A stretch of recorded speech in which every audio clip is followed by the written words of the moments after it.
It has turned out to be a picture-perfect Saturday evening in the Commonwealth. The Kentucky Wildcats are fired up about another successful season, they hope, under Coach Stoops and company. The catwalk has taken place. Good grilling, sellout crowd, and Kentucky getting ready to take on Miami of Ohio in the opener here at Kroger Field in Lexington.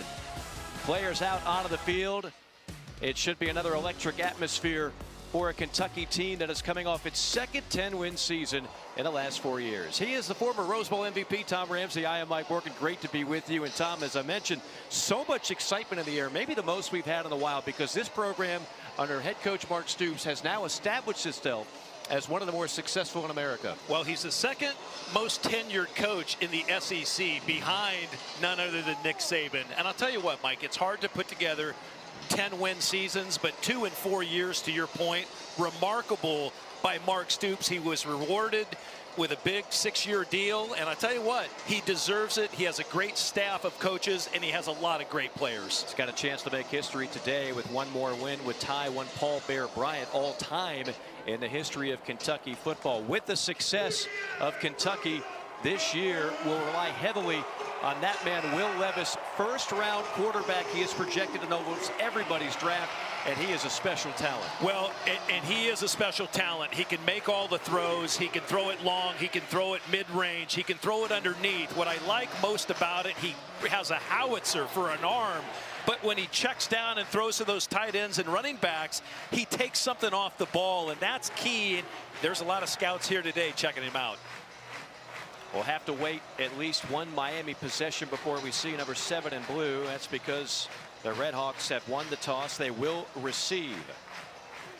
Chance Poore will be the kickoff man for Kentucky. Kevin Davis, Jalen Walker back to receive. Jalen Walker, an all-MAC performer as a return man for the Redhawks. That one will sail into the back of the end zone. It'll be 1st and 10 from the 25 for Miami of Ohio. So just what do we know about Miami of Ohio? Well, they're projected to be in the MAC championship game this year. They've been incredibly successful under head coach Chuck Martin over the last 5 or 6 years. And Brett Gabbert, the younger brother of Blaine Gabbert, is the best quarterback in the MAC. Yeah, Brett Gabbert, he'll run, he'll pass. He has really nice arm strength, and he's played in big games and big moments. This doesn't faze him here in the SEC. He'll work out of the shotgun. A 3-wide set for Miami of Ohio. It's a Kentucky defense that's been salty for a number of years now. Heavy pressure on the opening play. In the backfield was Jaquez Jones, the former Ole Miss Rebel, who had 86 tackles a year ago. Well, and Gabbert just burning the ball there, Mike, saving it down, getting out of a bad play, but it does put them behind the sticks a little bit. Jaquez Jones, really one of the leaders of that defense, along, of course, with DeAndre Square. They man that Mike linebacker and Will linebacker spots. It's a defense that only surrendered 21 points a game last year. That was the 4th best total in the Southeastern Conference. 4 wide on 2nd and 10, a 4-man rush. And the pass sails over the head of Mac Hippenhammer, the top target, the transfer out of Penn State. Yeah, they like Hippenhammer. They want to get him the ball a few times today, but the guy that ran underneath the pass and in the passing lane was DeAndre Square. So he's a 3-time captain, but it puts Miami of Ohio in a tough 3rd down and long early in this game.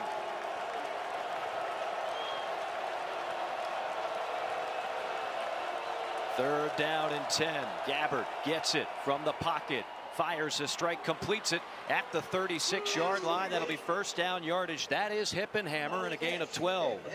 Well, and one thing Brad White, the defensive coordinator for Kentucky, told us yesterday, he said, listen, Gabbert is not afraid to throw that long ball towards the sideline. I mean, that ball was in the air 25 yards, 30 yards. On a line, and that's just a great throw and catch, 1st down for the Redhawks. Gabbert can make all the throws, just like his brother, who was an All-American at Missouri, 1st-round draft pick, now with the Bucks. Brett was not as heavily recruited just because he's a shorter quarterback. That ball hit the ground, but did they rule him down? They said he was down. Oh, Miami will maintain possession. DeAndre Square in on another stop of Shelton. Yeah, Tyree Shelton out all of last year, and yeah, he was on the ground before the ball came out, but that's just a great play. Nose for the football by Square.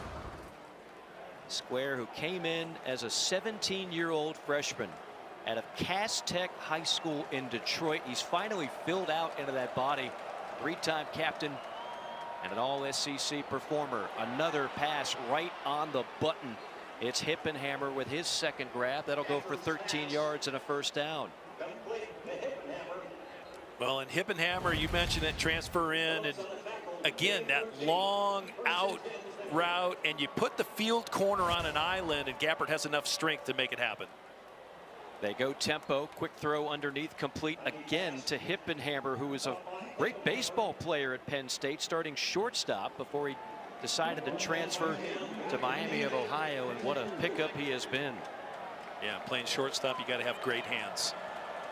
Again, tempo, second down, quick toss, battling for extra yardage at the 40. That's beg your pardon, Miles Marshall, his first grab of the game. Well, watch number 5 ends up just fighting through the blockers here, comes and just nails the ball carrier. I mean, that's just great football by Square. If you didn't know any better, there's 3 DeAndre Squares on the field. He's been involved in almost every play so far. Yeah, 80 nice tackles and 3 sacks a year ago. That one interception was the biggest interception of the year for Kentucky. It helped clinch a Citrus Bowl victory over Iowa. On first down, fake the toss. Gabbert now will swing it out near side, and that is caught by Mosey, Keon Mosey, the sophomore out of Lee's Summit, Missouri. Yeah, and one player that Kentucky subbed into the game here, number 0, Dion Walker. And you mentioned where DeAndre Square went to high school. Well, there's another young lad that just came out of Cass High. True freshman, 6'6", 330. How about that, Mr. Morgan? Yeah, and they believe the sky is the limit for him. They liken him to a big dancing bear. He's got incredible agility for that size. On second down, nothing doing. Stacked up at the line of scrimmage, leading the charge was Alex Afari, the safety. Yeah, Afari comes up, fills very nicely in this defense where they expect that back end to make some tackles, and young Dion Walker, he was double teamed that time, so he ate up a potential blocker there, and Afari just coming in, making a nice hit. Take a look. When you're 6'6", 330, guess what? They know where you're at. They can find you, and they put 2 hats come on you. 10th play of the drive coming up, but it'll come up after a timeout called by Miami of Ohio with 11:17 to play in the opening quarter, the opening drive. The Redhawks on the move against that Kentucky defense. They'll be facing a 3rd down and 5.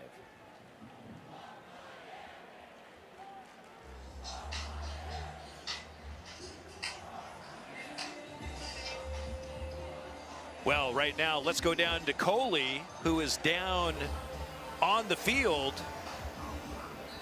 You know, guys, you're talking about DeAndre Square being so active so far in this game. He's one of 7 captains on this team. He is actually the 2nd player in team history to be named a captain for 3 straight years. The last player was defensive end Josh Paschal, who was drafted by the Lions this spring. And when I asked Square yesterday about that, he said he's so proud of that accomplishment. He also added that he has been a team captain on every level of every team he's ever played for. And certainly we're starting to see the reason why. He's being more vocal, he's being more active. That's something he wasn't always when he was here at Kentucky earlier. Yeah, absolutely, Coley. Great job, and they need that leadership. They lost a lot of key players from last season. On the 3rd down, little tunnel screen set up, and the second effort by Jalen Walker might be enough for a first down. If not, it's going to be really close. Phillips on the stop for Kentucky, might be inches shy of the 30, which is what he needed. Yeah, nice play call there. Little tunnel screen, get some blockers out in front and try to do everything you can. Walker almost grabs that first down, but it just comes up short. So they will go for it on 4th down. Chuck Martin, the head coach, not agreeing with the spot. The lone back is Bester. The play clock is at 15. Snap. And burrowing his way for a first down is Gabbert. So the drive will continue. 4th down. Last year, Miami of Ohio 43%. Kentucky stopping 4th down conversions was #1 in the SEC. They only allow teams to convert on 4th down 28% of the time. Yeah, I really like the play call too. I mean, I think Coach Martin was looking for a possible measure, but the fact that they lined up in gun and then Gabbert kind of hustled and snuck it himself for the first down. That's just great aggressive football by the Redhawks. How about this opening drive?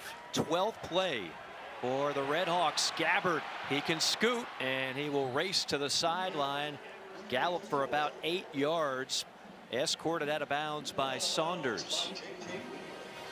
Well, and that's the one thing you mentioned, Gabbert coming from great stock, but he's a competitor. He loves to just ball out, and he is the de facto leader of that Miami team. And you just see right there, he just pulls it down, makes something out of nothing, and puts him in another good down and distance. And now they're starting to knock on the door. Yeah, it's a good, there's a good chance you're looking at the MAC Offensive Player of the Year and Brett Gabbert. He was the Freshman of the Year a couple of seasons ago. Big hole up the middle, now cutting it left side, cutting it back to 10-5, touchdown, Tyree Shelton. And what an opening drive for Miami of Ohio.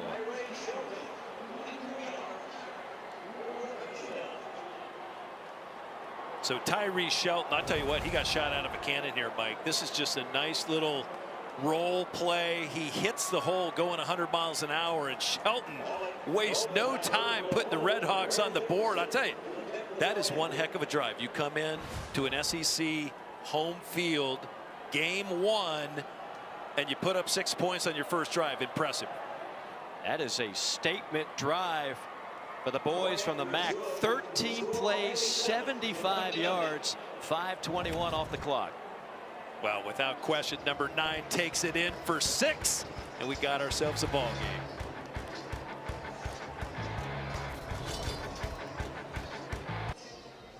It's a 7-0 Miami lead after an impressive 13 plays, 75-yard touchdown drive, as we look forward to next Saturday's SEC Network college football lineup. Number 22 Wake Forest taking on Vanderbilt. That'll be at noon Eastern time.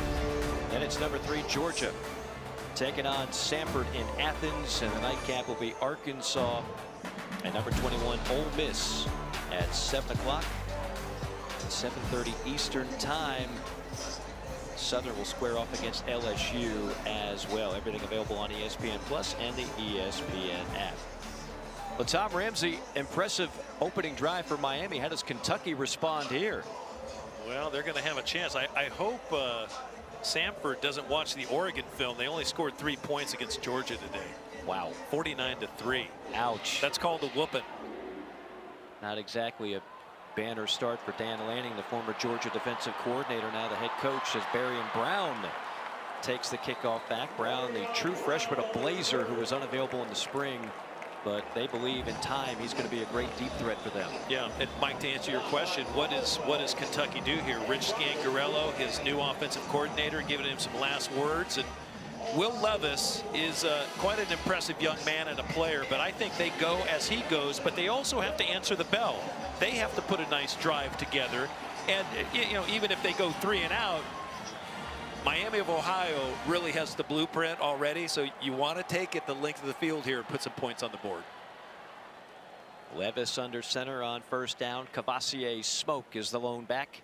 Play action. Levis rolls out left, lobs it complete in the flat down to the 35 and 40.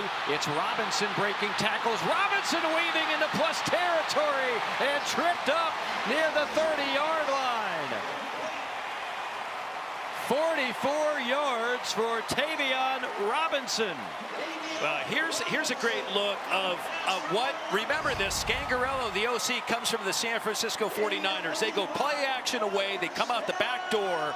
Tavion Robinson, they get the ball to him in air and in space, and what does he do? He just rips off a huge gain, and it was all really, I tell you what, Levis put the ball right on the money, too. Perhaps the biggest question surrounding Kentucky this season will be who replaces Wan'Dale Robinson and his 104 receptions. He's going to have to do it by committee. Here's a run to the near side, stiff arming his way out of bounds to the 27 as Kavosiey Smoke. Again, if you haven't heard, Chris Rodriguez not available for this game. Coaches were very tight-lipped about when his return will be. In the meantime, Kavosiey Smoke, an established back and a guy they know can carry the workload. Yeah, Smoke is no stranger to competition. He's been in a lot of it. There's a look at Rodriguez, a 1,300-yard rusher a year ago, and again, one of the team leaders of the Kentucky Wildcats. But Smoke earned it out, and I'll tell you, Mark Stoops is expecting a lot out of him, as is his teammates. 2nd down and 2. Levis with time delivers a missile over the middle, caught at the 10 and down to the 6-yard line is the freshman Dane Key, and they are high on number 6. Dane Key, true freshman, and just a spectacular route. He breaks off the top, and again, Levis right on the money over the linebackers, and Dane Key right now putting the Wildcats in a 1st and goal situation at the 6-yard line. Key is a different kind of receiver than they've had around these parts. Tall guy who can win 50-50 balls, electric, dynamic. He's got star written all over him. 1st and goal from the 6. Levis tosses in the flat and off the hands, I believe, of Robinson, and incomplete as we check in with Coley Harvey. Mike, there's so many newcomers to this Kentucky pass catching unit, and we've seen 2 here on this drive. Of course, Dane Key having the reception that sets up this goal line opportunity. And also Tavion Robinson. He's the newcomer from Virginia Tech. He's the veteran, the senior in this group, and they are high on him. Offensive coordinator Rich Scangarello, well, he has said that he believes that he can be a leader of this young core. And I'll tell you, I saw Robinson and Levis working on their connection after practice yesterday, so some extra time there. Levis, touchdown to the tight end, Brendan Bates.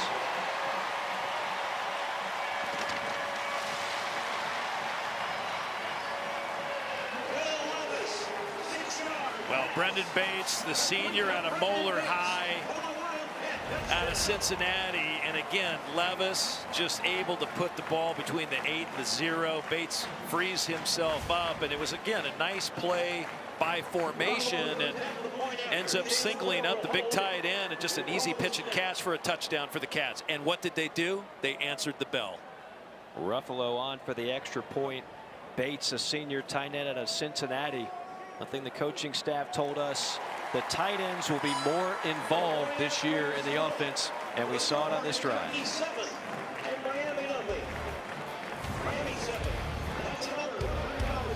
Yeah, Kentucky answering the bell, tying the game up 7-7. We have a ball game.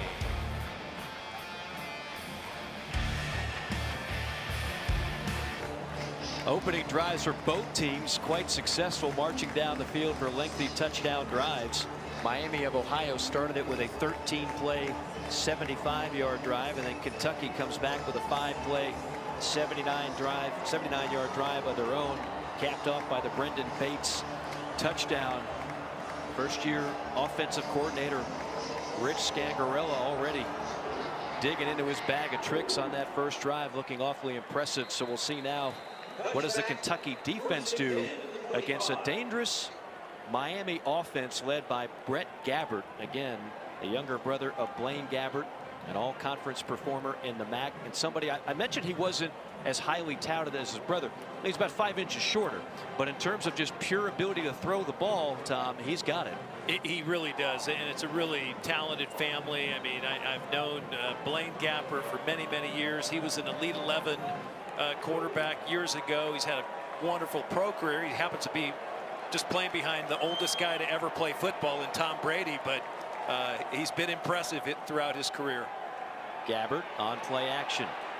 Flushed out and missiles one complete. Again threads the needle in coverage to the 38, and that is the all-MAC tight end Jack Coldiron for 13. Yeah, Coldiron, really a nice player, and you know, just tagging on Gabbert a little bit more, right? Over 2,650 yards a 60% thrower, 26 touchdowns a year ago, only 6 interceptions. And Mike, I agree with you. He's one of the leading candidates for All-MAC. And boy, if you haven't had a chance to watch him play throughout his career, you're going to enjoy today. He's a guy that's just going to fight it out and make plays throughout the game. And he is battle tested.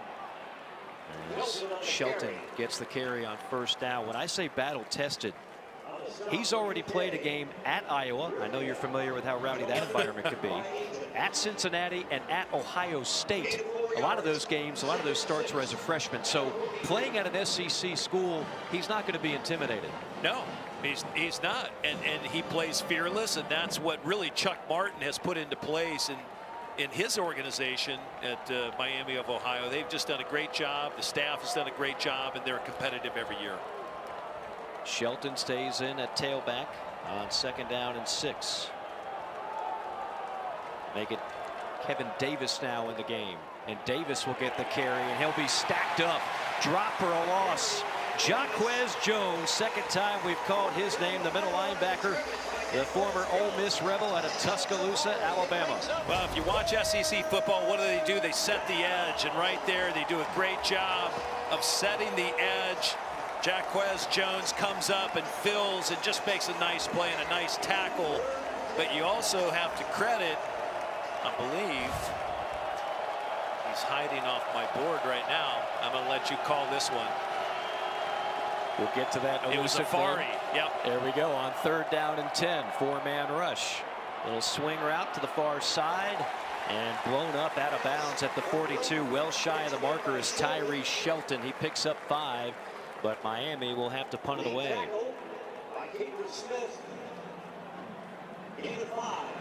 Look at Chuck Martin there on the sideline. He was a great coach under Brian Kelly at Grand Valley State. He was Brian Kelly's defensive coordinator, and then when Brian Kelly left and ended up, he went to Central Michigan for 3 years and then on to Cincinnati before Notre Dame. But that's when Chuck Martin took over as a head coach at Grand Valley State and had a run of success. Boy, did they ever. 2 national titles. 77-7 was the record at Grand Valley. As Robinson calls for the fair catch. A 7-7 game. Will Levis and company for the 2nd time when we come back.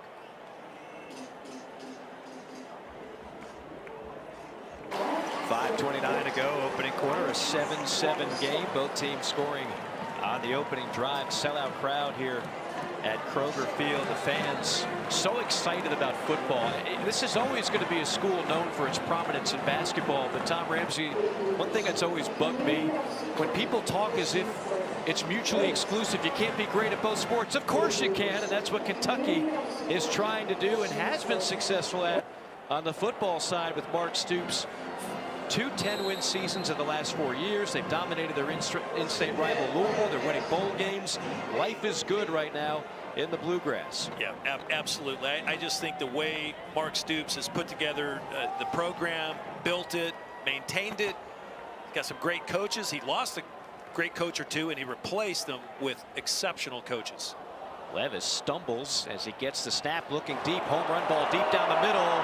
Heavily covered on the play is Berrien Brown. I mentioned he's their deep threat, but that time could not separate from John Saunders. Yeah, low snap really created a lot of problems for Kentucky there, and the ball was low, and I thought Levis just had difficulty picking it up. And then, you know, you have your back to the field where you want the ball to go, and the ball was just a shade underthrown that time. Eli Cox, the center, number 75, just a low snap, but that's how they all start. You got to have a good center quarterback exchange. That's the other storyline about this Kentucky offense this year is that big blue wall, which has been a staple of their success. They lost 3 starters from a year ago, a couple of pros that moved on to the NFL. Pass caught in the flat at the 10, weaving through traffic. Look at this move by Robinson. Robinson piling up the yak, yards after catch. The former Hokie out of Virginia Tech gobbles up 18. Yeah, Robinson is one of these dynamic players, right? Get the ball into your playmakers' hands. Robinson, obviously one of them. He was transferred early enough coming out of the portal where he was able to get an entire spring ball and really had some time to work with Will Levis, and it pays off there. From the 31-yard line on the near hash, I formation for the Cats. Smoke dots it, and Smoke gets it between the tackles, rumbles forward to about the 34-yard line, tripped up by Salopek, the all-MAC linebacker. And Mike, you mentioned them losing, right? How good the big blue wall has been. Of course, last year's O-line coach Eric Wolford, he ended up going to Alabama. Right. Liam Cohen, who you mentioned earlier, is now the OC of the LA Rams. And they backfield the O-line coach now, of course, Zach Yenzer. He came from the 49ers as well with Scangarello and doing a great job. Yeah, two great pickups. Pitch play. There was a little bit of an alley, but Salopek trips up Smoke. Otherwise, that could have been a much bigger gain. It still goes for 6 yards and a first down. Cavassier Smoke, you know, we were here back in April for the spring game, and Cavassier Smoke was in the doghouse. There's no other way to put it. And when we asked Mark Stoops about it yesterday, he said, yeah, he has had to work hard. He's had to earn the trust of the staff and his teammates, but he's gotten back in the good graces, and they're going to need him now more than ever with the question marks surrounding Chris Rodriguez. And he has a top 5 name in college football. Oh, without question. Who doesn't like saying Cavassier? Cavassier Smoke. It's fantastic out of Central Casting. I mean, especially when you're in bourbon country. Yes. Right? I mean, golly. Offside, high contact, defense number 96. 5-yard penalty. Remains first down. That's on the defensive tackle, Kobe Hilton. Well, and I'll tell you, my friend, you have shown great hospitality. My first time in Lexington, Yes. Kentucky, taking me to the wonderful steakhouse of Jeff Ruby's. That's right. That was a treat unto itself. That was great. And had a nice crew dinner last night. I mean, You got to do Keeneland this morning. I went out to the Keeneland horse racing track. I have done what people do in Kentucky. There you go. That's a good introduction to Lexington, which has turned into a great football town amongst other things. Lowering the shoulder and staggering forward into plus territory. That's Ramon Jefferson, and he is the transfer from Sam Houston State. To quote Rich Scangarello, he is one rocked up dude. 5'10", 215. He ran for over 2,000 yards at the 1AA level. Helped lead Sam Houston State to a national championship 2 years ago. Yeah, he's low pad level guy. You say he just moved the pile a moment ago, and he has excellent leg strength, and expect a lot out of him today as well. And he gets the ball here, trying to get to the edge, far side, picks up a couple. That's how they described you at UCLA, right? Rocked up dude, Tom Ramsey. At one point of my life, yeah, rocked up dude would have, yeah, maybe like 3 days, maybe. Looks great on a business card. Yeah, exactly. Rocked up dude, cell phone, email. 2nd down and 7. The other rocked up dude, Will Levis. Yeah. You know, he reminds me of a young Troy Aikman. Right. I know Troy's name gets thrown around once in a while, but I'll tell you what, when he came out of UCLA, bona fide #1 pick in the NFL draft. Will Levis, kind of scary because he reminds me of Troy. Finds the tight end here. It's Jordan Dingle with his first catch, weaving his way past the 35 and down to the 33-yard line. Ertl brings him down for Miami, not before a gain of 11. And the reason I like Levis so much, he's so accurate. Watch him. He moves his eyes. He gets the ball right back to the tight end where it needs to go. Nice little tight end screen there. Again, freeing up your playmakers in space. And remember, Levis, there's a couple other really good quarterbacks this year. C.J. Stroud at Ohio State. Don't forget Bryce Young, Heisman Trophy winner at Alabama. All 3 players vying to be in the top 10 of the NFL draft next spring. 8th play of the drive. Levis out of the shotgun on first down. And the whistles and a penalty flag pre-snap. False start. Offense number 2. 5-yard penalty. It remains first down. That's on the true freshman out of Nashville, Tennessee, Berrien Brown. You got Brown, you've got Key, you've got the transfer Robinson. 3 newcomers to this Kentucky offense trying to get in sync. And that's the thing when people talk about the expectations for Kentucky this year. It's easy to forget how much they lost from the offense a year ago. Empty backfield now on 1st and 15. Levis with time over the middle, complete at the 30, down to the 25 and 24-yard line is Robinson. What an opening quarter for Tavion Robinson.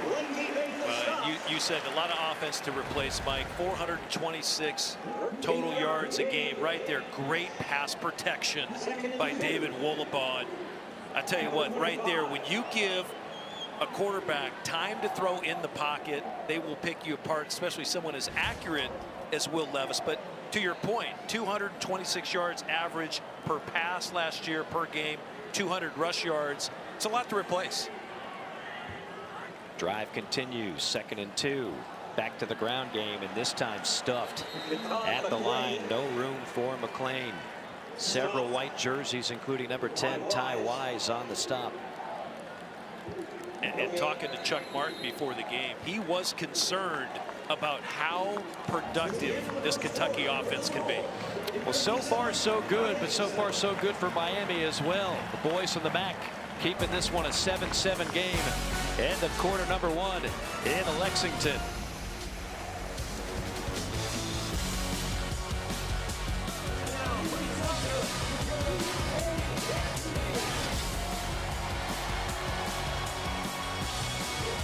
Mike Morgan, Tom Ramsey, great to be with you this Saturday night from Lexington, the season opener for Kentucky, taking on Miami of Ohio. Out of the MAC conference, projected to go to the MAC championship game. Kentucky picked 2nd in a talented Eastern Division in the SEC. 10th play of the drive, 3rd and short. Lone back is Smoke. Play action. Levis going to keep it himself. Levis lunging and is banged down to the turf at the 24-yard line, and there's the late flag. He took a shot, and the flag came in, and we'll see what this is all about.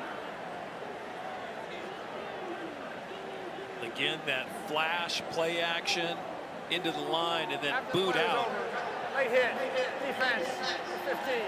Half the distance to the goal, automatic first down. That's on Salopek. And the Redhawks actually covered it pretty darn well, and then it made Levis turn up the field. He gets hit, and then that last forearm shiver across his back by Matt Salopek, that drew the flag, an obvious one at that. An obvious break for Kentucky. Sets up a first down now from the Miami 12-yard line. It wasn't vicious, but that was one of the old ones, like you play fumble in your front yard, and the guy, the pile on. I never liked that guy. No. I was always the one getting hit late. 1st and 10. Levis inside handoff, and grinding to the 9-yard line is Smoke, tackled by Ryan McWood. Ryan McWood is kind of the Thornton Mellon of college football. His 7th year out of Grosse Pointe, Michigan. He got hurt on the 2nd play last year, the first game, a season-ending injury. Had a COVID year, so you add it all up, 7 years he's been putting on the pads. And you know what's crazy? I worked his very first game, and it was like a career high. He had like 14 tackles. Is that right? Yep. Levis over the middle, and a diving reception by Robinson, who has been his favorite target in this first half. That's 4 catches already for Robinson. Yeah, you can see where Robinson fits in this offense, and I think right now, again, another 3rd and short facing Kentucky. They can get a first down without scoring. Going out the field was a completed pass and a catch. Previous plays under review. And they're reviewing the last play to see if it was a completed catch and pass player or not. You and I had a good conversation down on the field before the game with some of the officiating crew, talking about some of the points of emphasis and things they're looking for. Getting rid of those cut blocks outside the tackle box, that's a point of emphasis. Yeah. I like that player safety has become paramount across the board in high school, college, pro football, as well as youth football. And taking a look at Robinson, it looks like he was able to lock onto it. I didn't really see the ball hit the ground, did you? I didn't either. See here, here's a little. It's a bobble. Oh, okay, yeah. maybe there. Upon further review from that angle. Yeah. Sometimes it's all about the angle, and that second angle is the one that could overturn this reception. I believe they will mark that ball incomplete. That will come back. And the referees, the replay officials, have more looks than we do here. Even though we do have 10 cameras and our crew's doing a great job, they have a few additional cameras. And I think there was a point of the ball, the prolate spheroid, that touched the turf. That was an old Homer Smithism. So any of my UCLA brethren that are out there listening, they're like, prolate spheroid, really? He pulled that one out? Wow. I think I learned that in biology. Yeah. After further review, the pass has been ruled incomplete. Therefore, it will be the Kentucky ball on the Miami 10-yard line, third down. It's our referee, Ken Williamson. Our replay official is Brian Thompson, and he's the one that was looking at all those angles, and looks like the right call. And when it's all said and done, so now it sets up a third down and long. Yeah, so instead of going big package, 3 tight ends, Scangarello sends out wide receivers and really gives Will Levis a little more operating power. I believe they're in 3 wides, 1 tight end, and a back.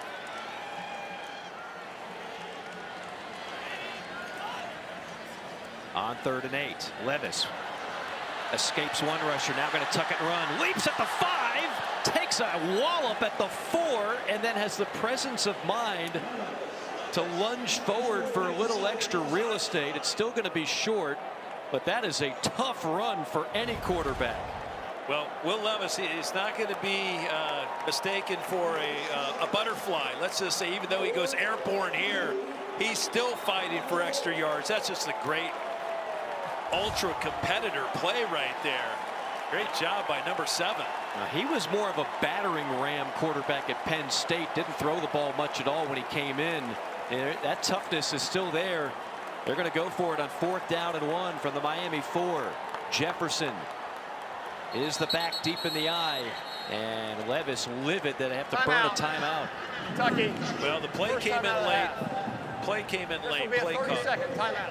Play clock was winding down. Levis did the right thing. Don't lose a play that's real close to the goal line at 4th down. You'll have a shot. Calls a timeout. They can reload. No doubt about it. Hey, coming up next on the SEC Network, SEC football final is back. We got Dari Noka. We got Chris Doering. Dan Watson's back. And our newest addition, Takeo Spikes. Boy, was he a beast back in the day at Auburn in the NFL.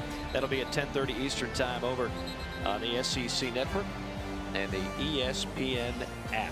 I tell you what, if ESPN and the SEC Net want to have a flag football team, I want those guys. That's a good one. I want Doering, Spikes, Ben Watson. I want them on my team. Yeah.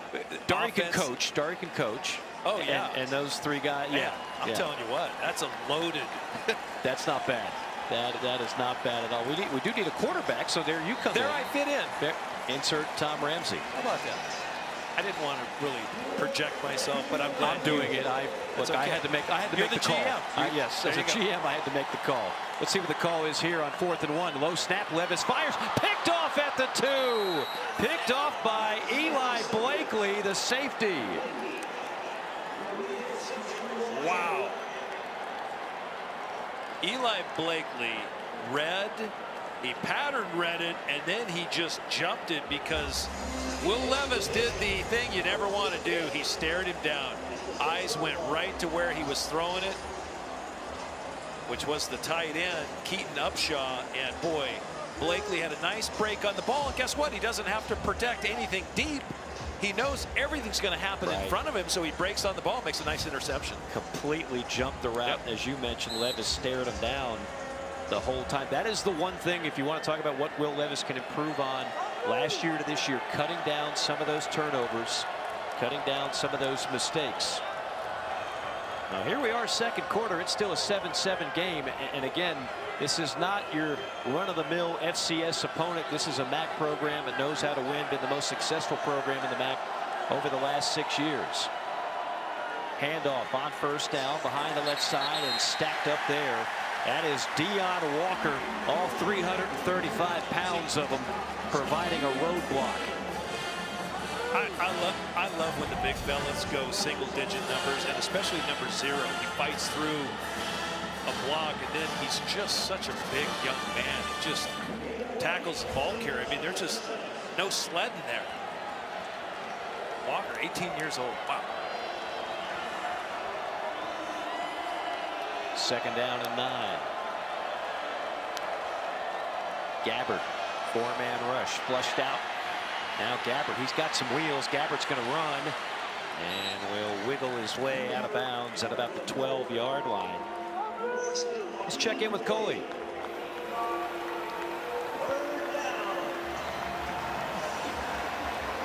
Guys, during the break there, the in-between series, I had a chance to listen to the coaches on the sideline for Kentucky's defense, and they were trying to keep their players loose even after the interception. Defensive line coach Anwar Stewart telling his players, hey, smile, relax, it's okay, we're built for this. So the defense trying to stay calm here as they try to get off the field here. And they'll try to do it on a 3rd down and 4.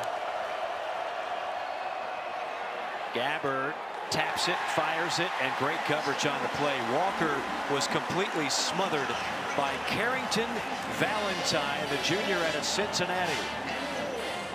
Started every game at corner last year for this Kentucky defense. Well, and Valentine plays to the field normally, Mike, and again, just really great eyes that time by Carrington Valentine, the corner, and he jumped the route, and he made a great play, got his arm in there, broke up the pass. Jobin, a 3-year starter, the punter for Miami. Robinson back to receive it. Heavy pressure and then contact. Will there be a flag? There is no flag. And the ball will be stopped at the 32-yard line. It'll be great field position. I believe that was partially blocked. That's why there's no flag. So Kentucky will have it. Tremendous field position when we come back. 7-7 game, 2nd quarter from Lexington.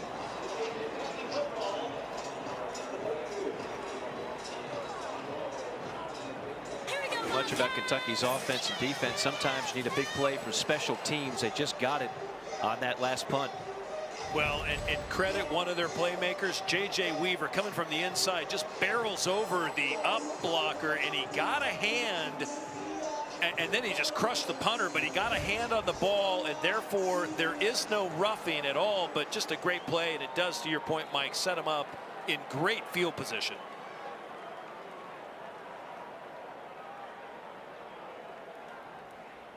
Levis keeps it on 1st down, missiles one, complete at the 15. That's an NFL throw right there, caught by Dane Key.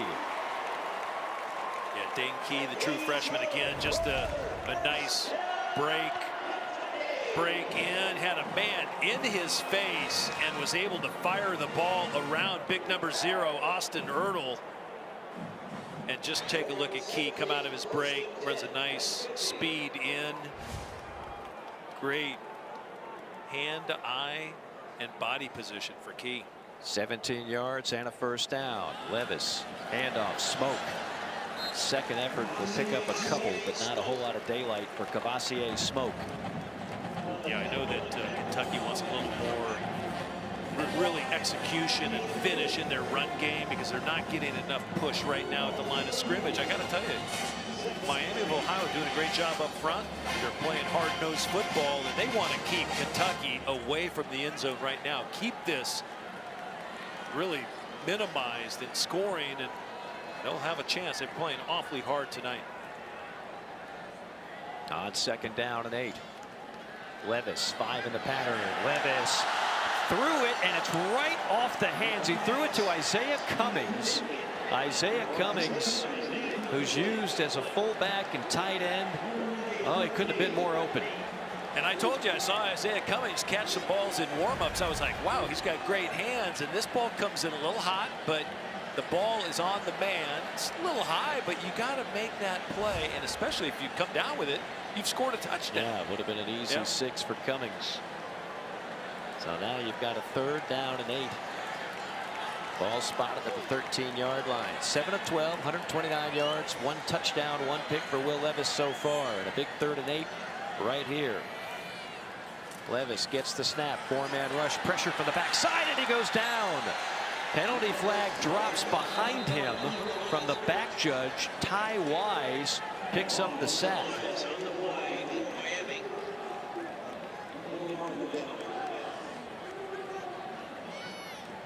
Holding, offense number 74. The penalty will be declined. 4th down. And that's Wollabaugh, the left tackle. Wollabaugh, whose father played in the NFL, and nice young tackle. You see, looked inside, and Wise picked up a step on him around the edge, and Wise just kept coming. And that's what Chuck Martin told us the other day, Mike, when we were on the phone with him. He just hoped to get a little pressure, get Levis off his mark, and they might be able to get home and get a sack or two right there. Just great defensive efforts. Ruffalo last year was 10 for 13. This will be from 34 yards out. Snap and hold are good. Kick is on the way, and it splits the uprights. Kentucky has its first lead of the night. 9:22 to go first half. Wildcats 10 and the Redhawks 7. After a Kentucky field goal, it's a 3-point game. 10-7 our score. Monday at 7 o'clock Eastern time. Thinking Out Loud is back for another season with Spencer Hall and Richard Johnson. They'll break down the weekend, have the hottest topics for the coming week, and preview Saturday's biggest games on the SEC network and the ESPN app. Perhaps a little lower scoring for Kentucky's liking up to this point. And Miami of Ohio out of the Eastern Division of the MAC, the preseason Eastern Division champions for the MAC Conference. And a program that has pulled off a few upsets over Power 5 schools over the last decade or so. Certainly no gimme. And that has been the case thus far in this ball game. We'll see what Brett Gabbert and company could put on the board on this drive with 9:22 to go in the first half.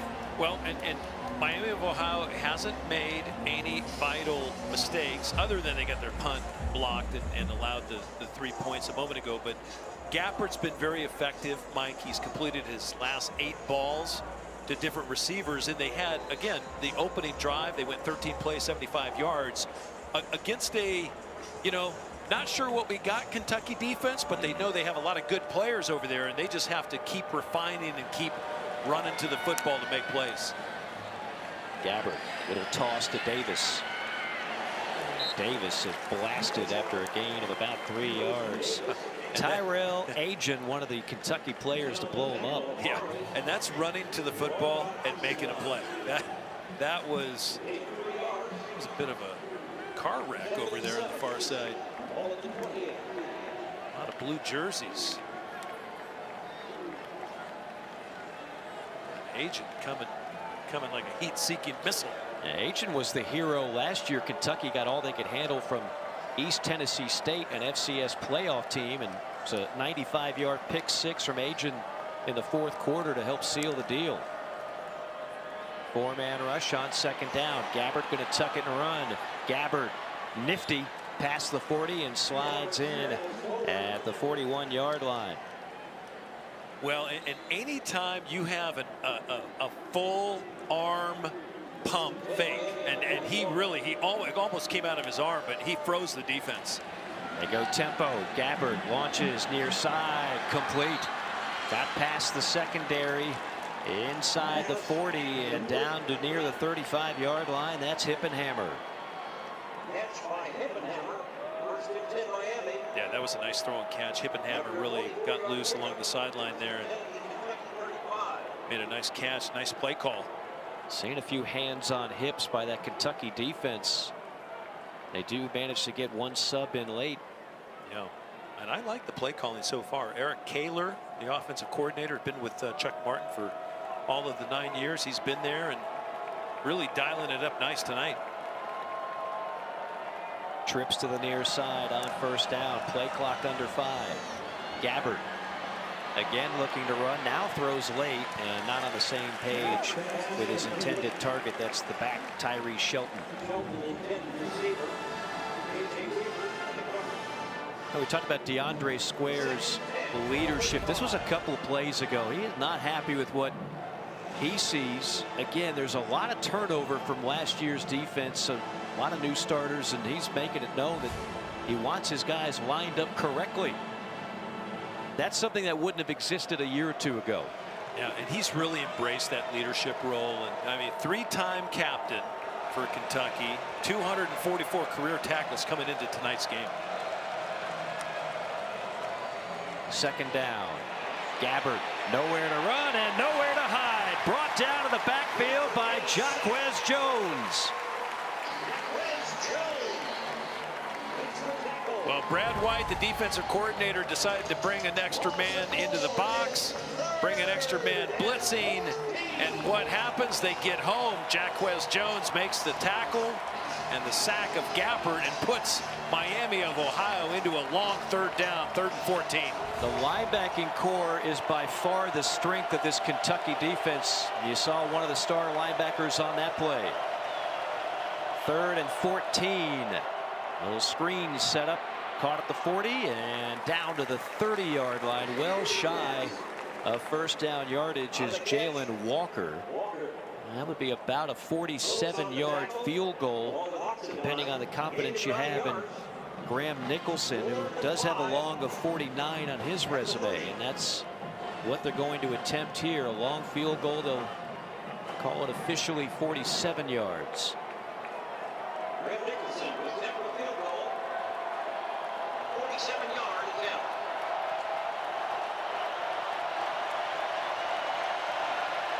Nicholson to tie it. Nicholson has the leg, and he has 3 points for Miami. Impressive kick for Graham Nicholson, the sophomore from Cincinnati, and it's a 10-10 game with 6 and change to play in half number 1.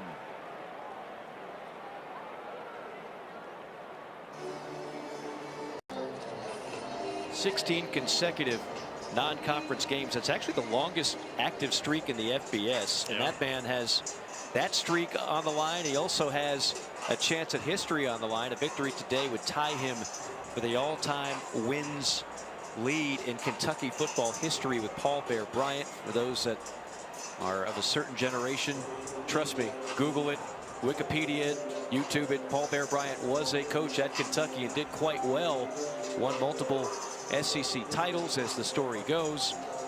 Paul Bear Bryant realized basketball was king in Lexington, wound up leaving to go to Texas A&M. We just had the anniversary of the Junction Boys, and Paul Bear Bryant, of course, eventually would make history at Alabama. So Mark Stoops, when we asked him about that, he kind of joked. He said, look, I'm not trying to put my name in the same sentence as Paul Bear Bryant, but I do want that record, and they'd love to tie it tonight.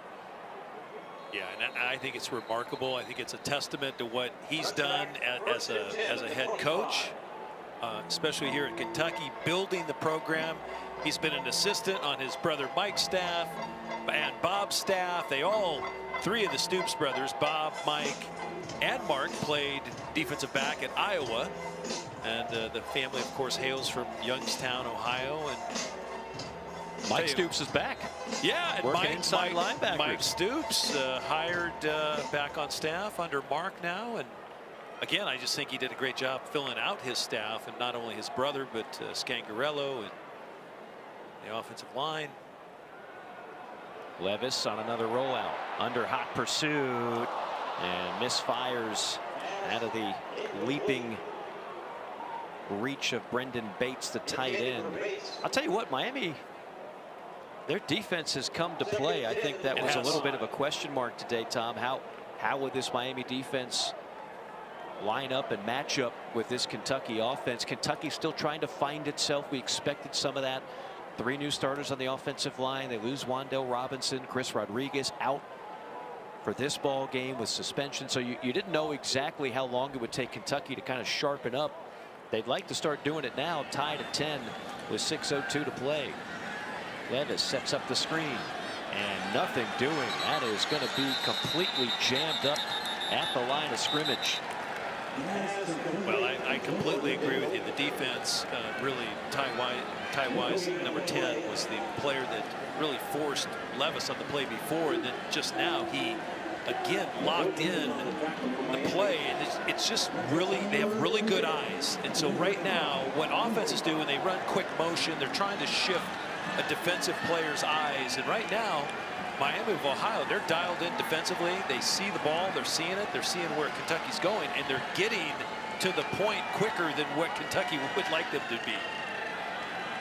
Third down and 10 from the 25. Little stunt on the line for Miami, and it works to perfection as they get in the backfield and drop Will Levis for a loss.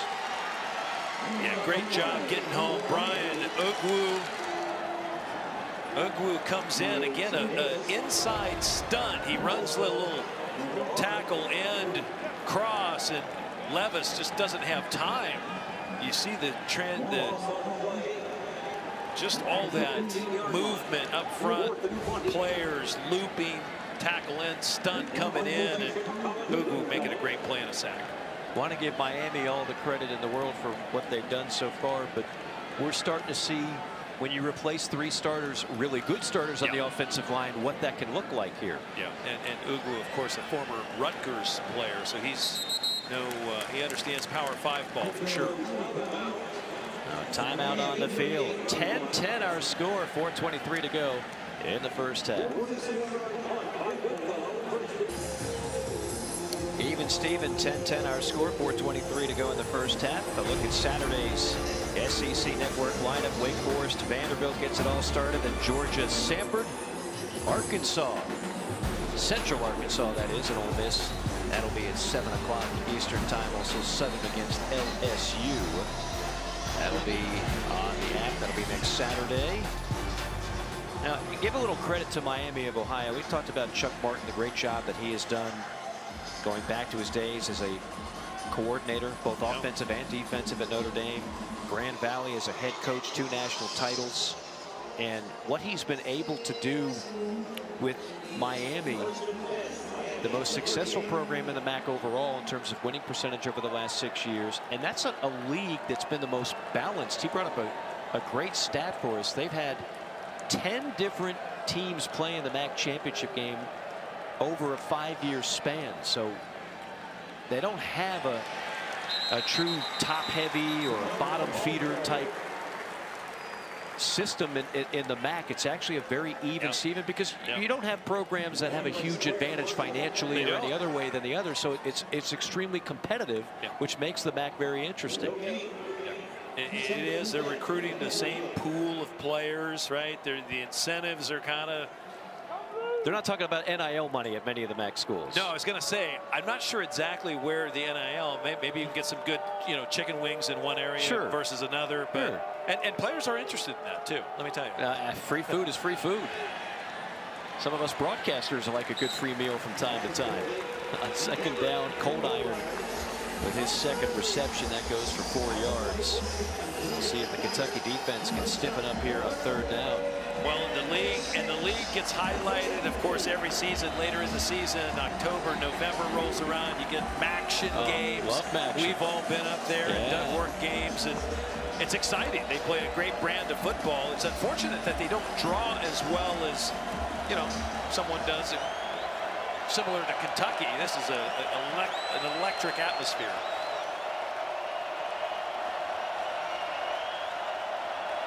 Gabbert trying to direct traffic. He seems frustrated. He is beyond frustrated. Well, his players. Second timeout of the half. Yeah, his players didn't get lined up properly. They were unsure of where to line up. 2 players started moving at once, and then Gabbert knew they both had to stay and not move, so they didn't draw a penalty, and then it just became a cluster. And we talked about the history and tradition of Miami of Ohio. They call it the cradle of coaches. How about this for a group of names? Ara Parseghian, Bo Schembechler, Woody Hayes, John Harbaugh, Sean McVay played there. Weeb Eubank. I mean, the list is unbelievable. It's a big list that have come out of there. You and I have both done games there, and they've got statues and they've got all the remnants of all that great history with that program. But a lot of pride, a lot of tradition. And they knew what they were doing when they hired Chuck Martin, and he has certainly provided more of that winning tradition at Miami. Yeah, I mean, he's a perfect fit for that program, and just has really, I think, elevated that program. Crowd gets loud on third down and 6. Let's see if Kentucky dials up some extra pressure.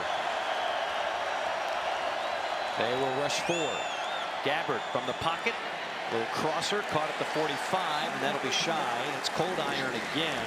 He is marked 3 yards shy of a first down. Now, this would be a heck of a gamble from your own side of the field, but sometimes when you're an underdog on the road, you're a MAC school in the SEC, maybe you take a gamble. Well, they're gonna come to play tonight, and I loved what Gappert did right before the snap. He moved his running back Jalen Bester up to the line of scrimmage as an extra blocker, and they didn't bring a ton of pressure, but they brought enough. And then of course the receiver just short.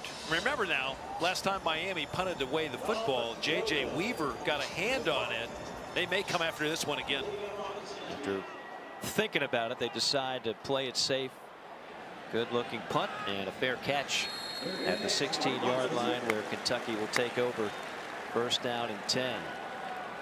40-yard punt, no return, and Will Levis in the offense, which got off to a rather hot start but has been stymied here in the second quarter by the Miami D. Well, and here's where NFL scouts get real interested. There's 2:04 left on the clock. They want to see how Will Levis controls the line of scrimmage, gets the plays in and out of the huddle, and see if he can move down the field and give his team some points. Because right now, you know, you'd say going in at half 10-10, Mark Stoops isn't going to be the happiest guy. Right.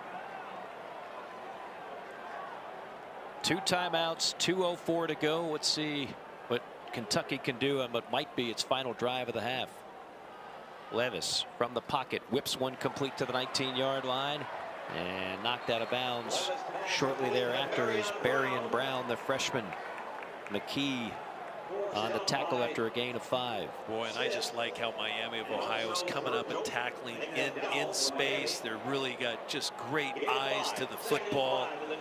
Really, Yasim McKee, we weren't sure we were going to see him, and he gutted it out. He had a little bit of a tweaked knee this week, but he just made a nice play to the field.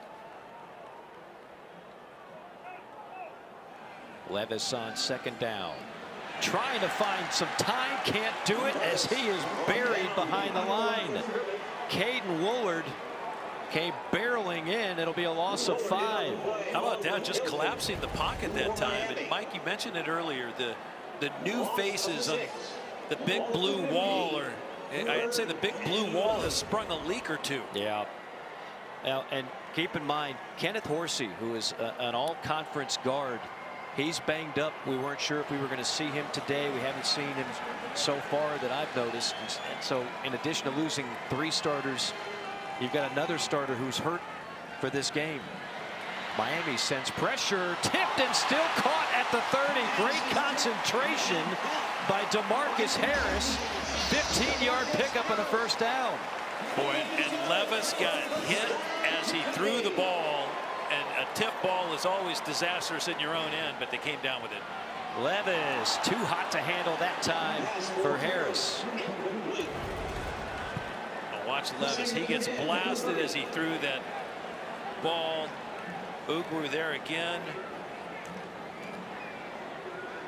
Somehow Harris able to snag that ball out of the air on the play before.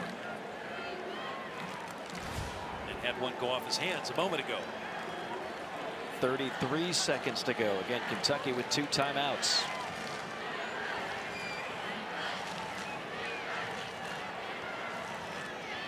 Four-man rush. Levis from the pocket. Coxon fires. Complete midfield, and here we go.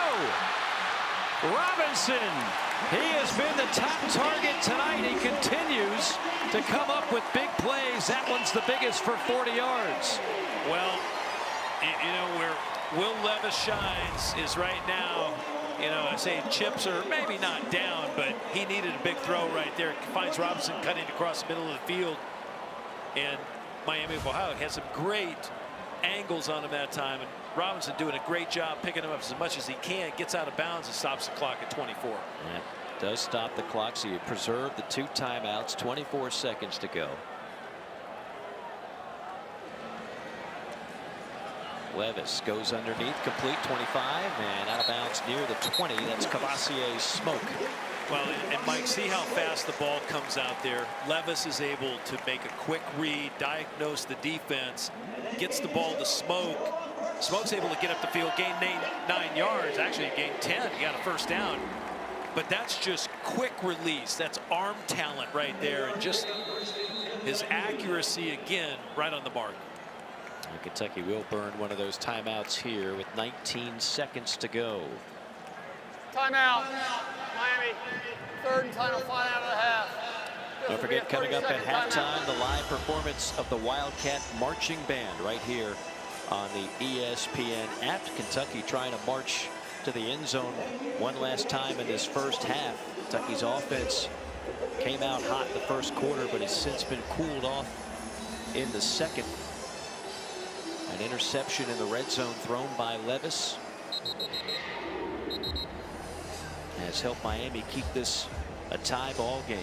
Yeah, that was a crucial mistake down in the red zone by Levis, trying to get the ball to his tight end. And Keaton Upshaw, he just had a great pattern read, made an interception. But right now, you know, you figure with one timeout remaining, you have a chance at 3 plays here, I think. You may only get 2, but you might want to take a shot here. You got single up top to the wide side, and you might have a chance to take one. Why not take a look? They'll run it. And that'll take it to the 13. That's McLean. Woolward on the tackle, but then you got to burn your final timeout.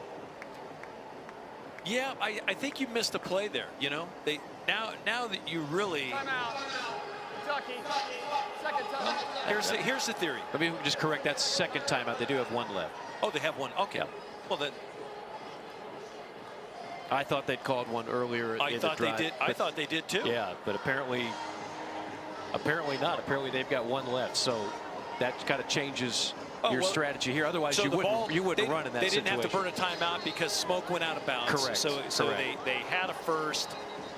The clock stopped. We both looked at each other because I thought it was a timeout as well. Too, yeah. So okay, good clock management here. So in that case, you can understand you run the ball even if you end up short. That's okay. You can't take your timeouts to the locker room. Yeah. So you still have 1 left. Yeah. You got 14 seconds. Well, they can take 2 shots at the end zone now and still be able to set up for a field goal. Right. So I'd take a shot here. I wonder if we might see a tight end here. Upshaw's at the top of the formation. 2nd and 4. Levis looks right, pressured, throws it, somehow gets it out in the flat far side and knocked out of bounds at around the 7 is Robinson. I mean, Levis had Ty Wise all over him and still threw it to the far side. That was crazy. That is a crazy play by Levis because he's getting hammered and somehow knows where his outlet is, jumps in the air and has enough arm strength, gets it out in space, and Robinson just makes just a baller play. Gets up the field, gets the first down, and gets out of bounds. Now you've got 1st and goal, 6 seconds to go. Levis, 3 wide formation. McLean to his left. Gets the snap, looking over the middle, taps it, fires it, and then throws it away. Nobody open. And by doing that, you get 1 more play. But if you know anything about Mark Stoops, he's not a huge gambler. You take the points here. Listen, I thought Will Levis did a great job. If you don't have a guy wide open on that last play, you throw it up into 3rd row. That's exactly what Levis did. He knows he could burn it. You have a couple seconds, you get your field goals team out, and hopefully you end up with a 3-point lead going into halftime. We've seen a couple of classic cases inside the red zone where last year it's going to Wandell. I mean, that's your security blanket. And this year, I think Will Levis is still trying to figure out who's his top guy to go to in these spots. Top guy for the field goal is Matt Ruffalo, and he takes care of business. That'll be the final play of the half, and Kentucky has the lead for the 2nd time tonight. 13-10, rather low scoring first half. Miami from the MAC keeping things tight.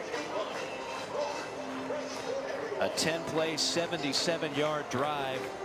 1:50 off the clock and capped off by the 25-yard field goal from Matt Ruffalo. Let's send it down to the field. Coley Hart. Coach, your team just marched downfield there on that last drive. What'd you see from your offense? Well, we've just been too consistent. The balance looking for not success in the run game, and we got beat on. You know, just guys getting beat up front. We got to protect better. No, protect. Well, just time. Be a little bit more firm and communicate and understand where the help is, and just not very clear right now front there. Move the ball at times. Thank you, guys. Coley, thank you much. 13-10, our score at the half. Kentucky leading Miami. Beautiful night in Lexington. The opener, the Wildcats trying to win another one and go to 1-0 on the young season.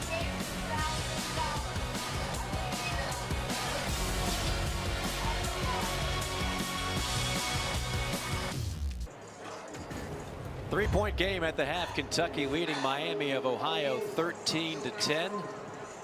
As Mark Stoops and company hope to start off the season 1-0 as we welcome you back inside the booth. Mike Morgan, Tom Ramsey, and Tom, obviously the headliner for this Kentucky team. We're looking at one of the best quarterbacks in all of college football. Evaluate Will Levis's first half for you. 5 yards and a score, and I thought it was great because they scored on their first drive. Their last drive of the half, he got him on the board again and with a 3-point lead, but he was able to distribute the ball across the board, tight ends, receivers, and backs, Mike. And what that tells me is this: he has a mastery of their offense. I do believe, as Coach Stoops went off and talking to Coley Harvey, he mentioned they have to establish more of the run game. That helps your passing game. And they also have to protect Will Levis a lot better. I just think he's an accurate passer. No one's going to throw the ball well with a guy in your face. But tell you what, Miami of Ohio right now, a great defensive game plan, and they're really coming after him. Well, they really have. And again, we talked about two major question marks for this Kentucky offense this year. Number one is the obvious one. How do you replace Wan'Dale Robinson and 104 catches? You got a lot of young receivers. I thought overall the wideouts played well, but the second issue was going to be that offensive line. The big blue wall lost 3 key components. Another one, Kenneth Horsey, is banged up right now, and as you mentioned, that Miami of Ohio front four very often got the best of the O-line. Yeah, they really have some nice schemes up front. They're running some nice stunts. They're getting home and getting in the backfield, and that's exactly where Kentucky doesn't want them. But I think Levis is an exceptional player, great eyes down the field. And I think anytime that, you know, Mike, when a player is a quarterback is judged, they're judged on 2 things. One, leadership capabilities, right? But also, how do they fare in 2-minute situations? Right. And he was able to use the clock well. He used timeouts effectively, and he put his team in a chance to put points on the board, and they did just that. And as this game remains competitive, it'll be another test for Will Levis. 3-point game as we start the second half, and it could be a big return for Kentucky. This is Barian Brown, the speedster, down the sideline. Brown! Touchdown, Kentucky! No flags.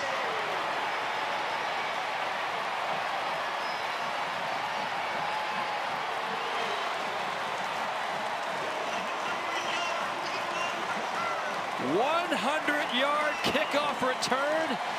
Second big play on special teams of the night for Kentucky. Well, I'll tell you what, Barian Brown has a motor, and he's the young freshman out of Nashville, and it reminds me of something. I was up at Keeneland today, and there was a horse named Nashville, and I'm telling you what, speed is key, Mike, and that right there, Barian Brown put the pedal to the metal and took it to the house. And I'll tell you what, all the fans that went out and grabbed a pop and a hot dog, they're like, I hope they got back to their seats to see that, because that was spectacular. That was spectacular. It didn't look like, it was kind of a slowly developing kickoff. You didn't see that alley right away, but the moment that he had a half a step. Fully on the field was returned for a touchdown.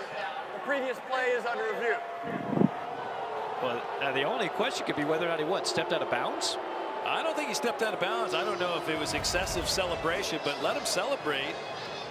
So he hits it. They block it really effectively. Smoke is out there in front. He gets a hat on a guy. He runs past the kicker. And I'm not sure where. what they were saying. Whether he dropped the ball short of the goal line? Is that what? Yeah. I think that was just the double check there. And we have seen that way too much in college football, and it's the most pointless play in the sport to intentionally fumble the ball shy of the goal line. But he's pretty obviously over. He hit the tape. Yes, he hit the tape. Yeah. But that is, we talk so much about Dane Key in that first half. Berrien Brown was not here in the spring, so he got the later start of the 2-star freshman, and he is the speedster. He is the guy that can take the top off the secondary. In this case, he is the guy that can make the play on special teams. That was impressive. Yeah. Now he was standing in the end zone. Hey, here's a look at the pylon cam. Let's see it. Let's see it. Does it turn? Oh no, it didn't turn. It'd be great if it was robotic and kind of turned with the ball carrier. Pylon cam is 0 for 1. I'll tell you, that angle makes it look a little bit closer. Well, it does, but there's a referee standing about 5 yards to our way, I'll say, nearer the viewer at home. And here's a great look. The referee's right there. This is the pylon cam. He's into the end zone. Does the ball cross the plane? It does right there. He still has possession.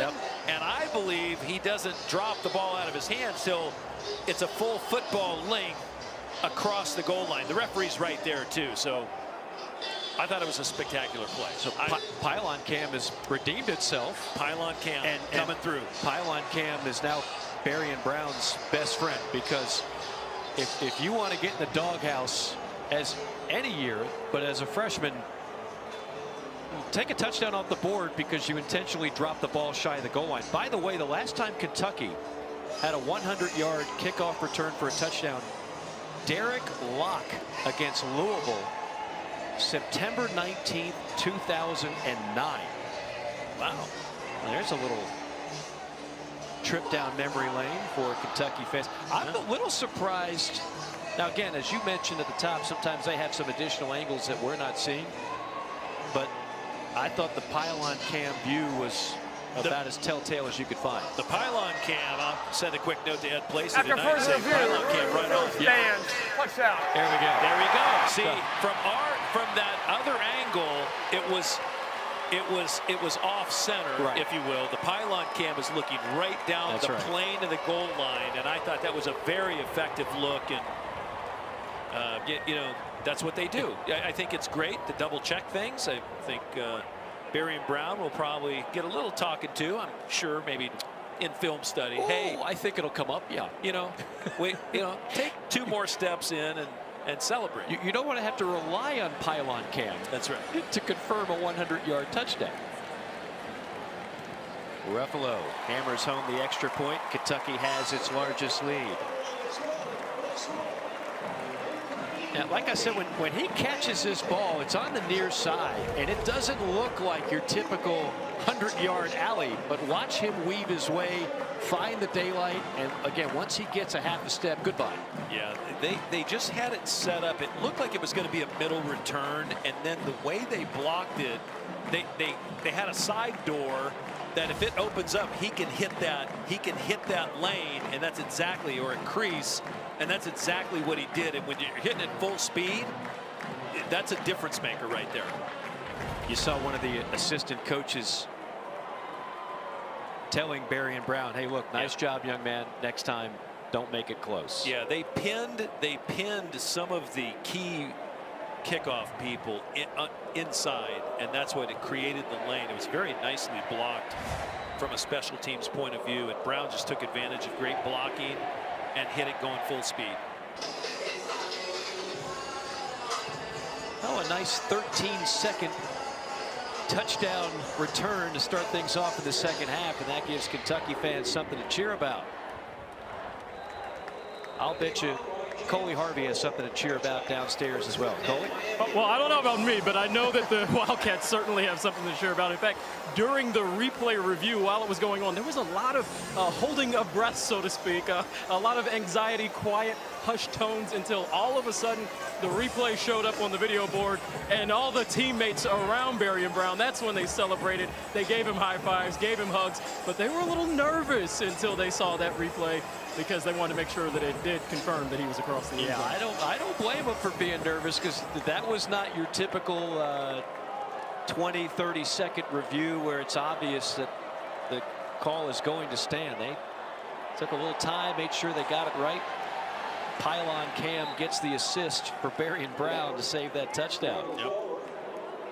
Yeah, and special teams have shown up big tonight for Kentucky. Of course, J.J. Weaver had a block punt in the first half and created a short field for Kentucky. And then, of course, and they got 3 points out of that series. And then, of course, the kickoff return by Brown, just spectacular. Well, now we'll see how Miami responds. First time they've been down 2 scores in this game. Brett Gabbert, very good first half. On second down, handoff. Second effort, third effort, and now breaking free. Fumble! Scooped up by Kentucky! It's Smith! And he's tripped up inside the 5. Smith forced it. And Agin returned it. Agin with the force, and he came up and, I mean, rocked the ball carrier. Watch this, number 6.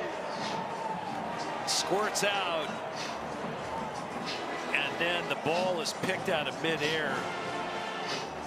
Keydron Smith, he's the field corner and just makes a heads-up play. Watch, great pursuit this time. They almost have him locked up. Bester does a great job getting away, but then the ball's just driven out. Agin does a great job getting a hand on it. Smith picking it out of the air and getting down inside the 5-yard line. I'm going to give Oxendine an assist too on that hit. He was hit twice to help jar that loose. Yeah, Ox ran hard, pursued to the ball, and definitely was in on the play. A swarming defense by Kentucky. Keep this in mind, Kentucky last year somehow won 10 games with a -11 turnover margin, which is almost impossible to do. They have to be better in that department this year. That's remarkable. Yeah, that number's remarkable. Levis, again, heavy pursuit, just spikes it, says nothing there. No reason to try and get something that is not there. Yep. Yeah, just a good, you got to burn a play sometimes and play for the next down. And Levis had nothing there. They just had great eyes to the football, to the field that time. And credit the defense. They win some on occasion. Kentucky has a chance to break this game open now. 2nd and goal, up by 10. And don't you get the feeling in talking to Kentucky coaches yesterday, Mike, that they were really expecting some plays out of that defense? Yeah.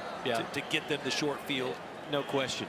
Opportunistic is something that they can do a good job of this year, and they'll do a good job getting a touchdown here. Chauncey Magwood, his first reception of the night, the sophomore out of Albany, Georgia. Kentucky now 17 points in the last 103 seconds. Yeah, I thought Kentucky's offense was very patient right here, and you know what? They burned the first play. They came back, Levis to Magwood, and it was interesting when we talked to Brad White yesterday, the defensive coordinator. He wanted to know who elevates their game, right? And you had said it in the first half, Mike. Their core of their defense is their linebackers. They're awfully good players, but they didn't know about the defensive line. They didn't know about the defensive backs. And boy, the defensive backs came up big then. They've come through so far in this game. And how about the defense to get things started on that last drive for Miami of Ohio? There is the hit forced by Agin. And there is the return down the sideline by Smith. And then the touchdown. First grab of the night for Chauncey Magwood.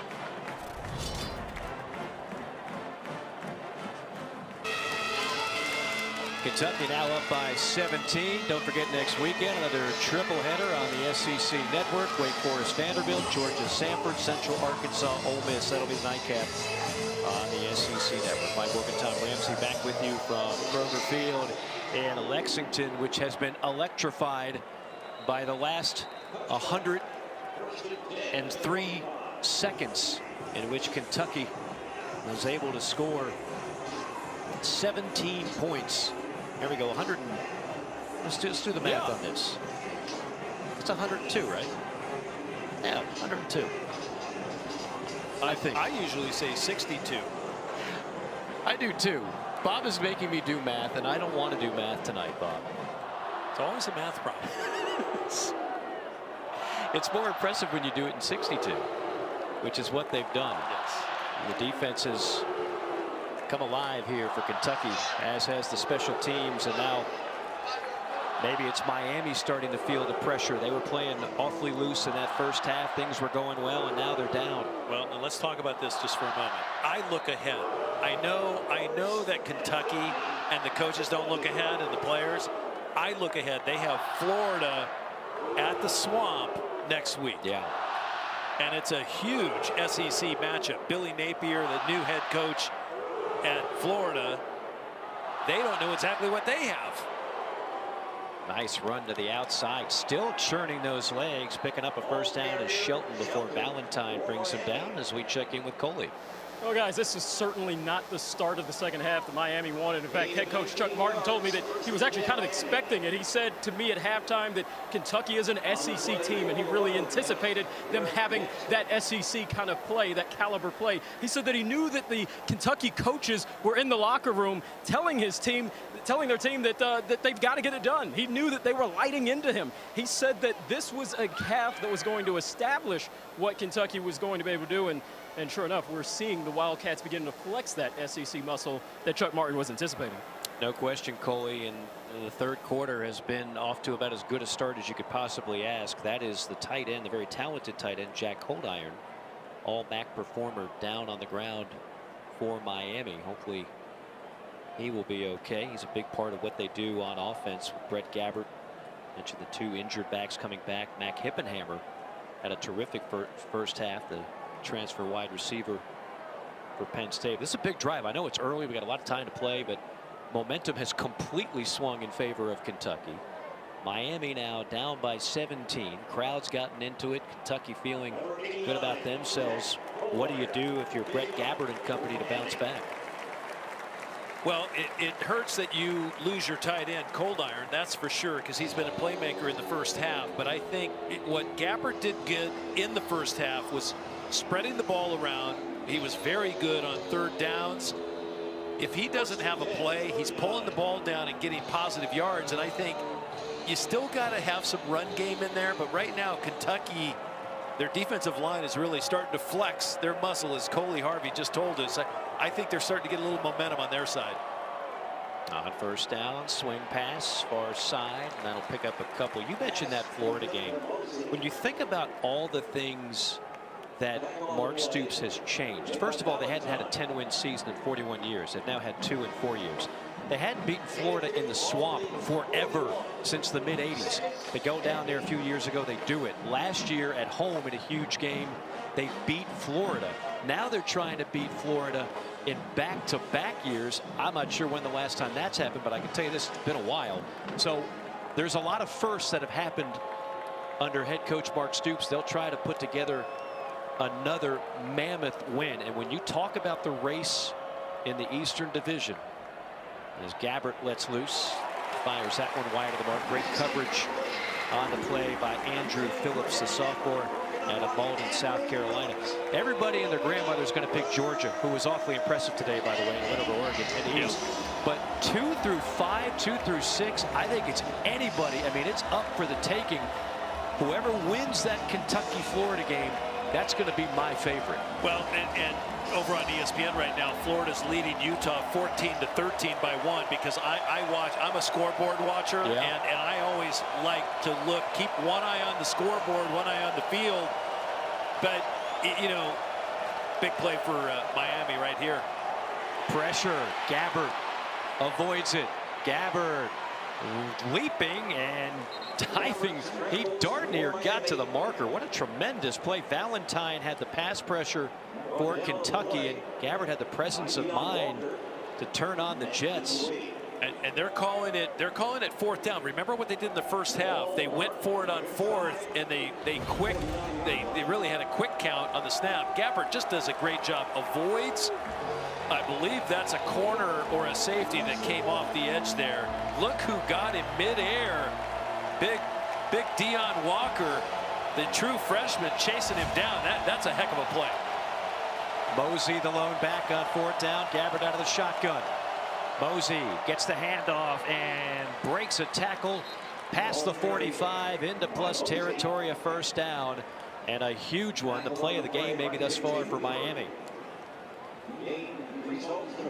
Yeah, I mean, I appreciate the perspective you lent a moment ago, Mike, just on the Florida Kentucky rivalry and what it means and how it's developed, because to knock Florida off 2 years in a row is huge. And I'll tell you, it becomes a pivotal game next week. And I just think that's why week one becomes so important. This game is just vitally important to both programs. It is. It's not just obviously winning the game, but how you get in better position to play your best next week against Florida. Because when you look at this schedule, I mean, it's right there. Week 2 at Florida. That is going to dictate so much. There's a number of difficult games left at Tennessee. They broke that streak winning in Knoxville a couple years ago.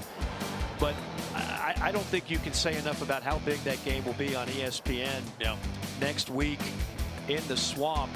And what Mark Stoops has done, he's changed the hierarchy in the Eastern Division, because nobody ever thought about Kentucky in the top 2 or 3. Now all of a sudden people are projecting Kentucky second place in the East. Well, and part of the reason is you have a stout defense. You got really good coaching. Brad White, the DC, I think is going to eventually be a head coach in the very near future. That's just my professional opinion. And then you have what could be arguably the first pick in the NFL draft in Will Levis, who, if he continues to just elevate his game, he will be the de facto #1. And I say it now, week 1, I have no bones about it.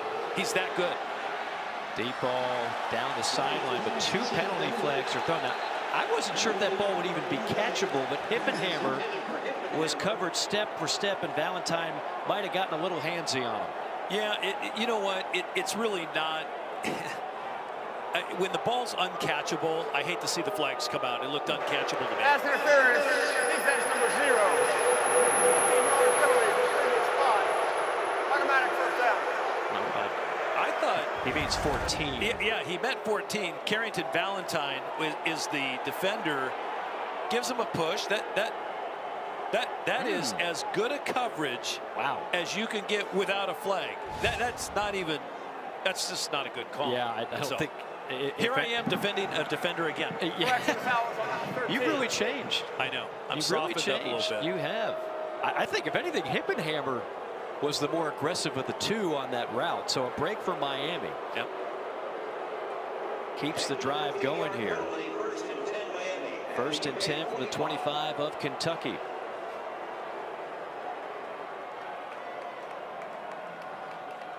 Gabbert out of the gun.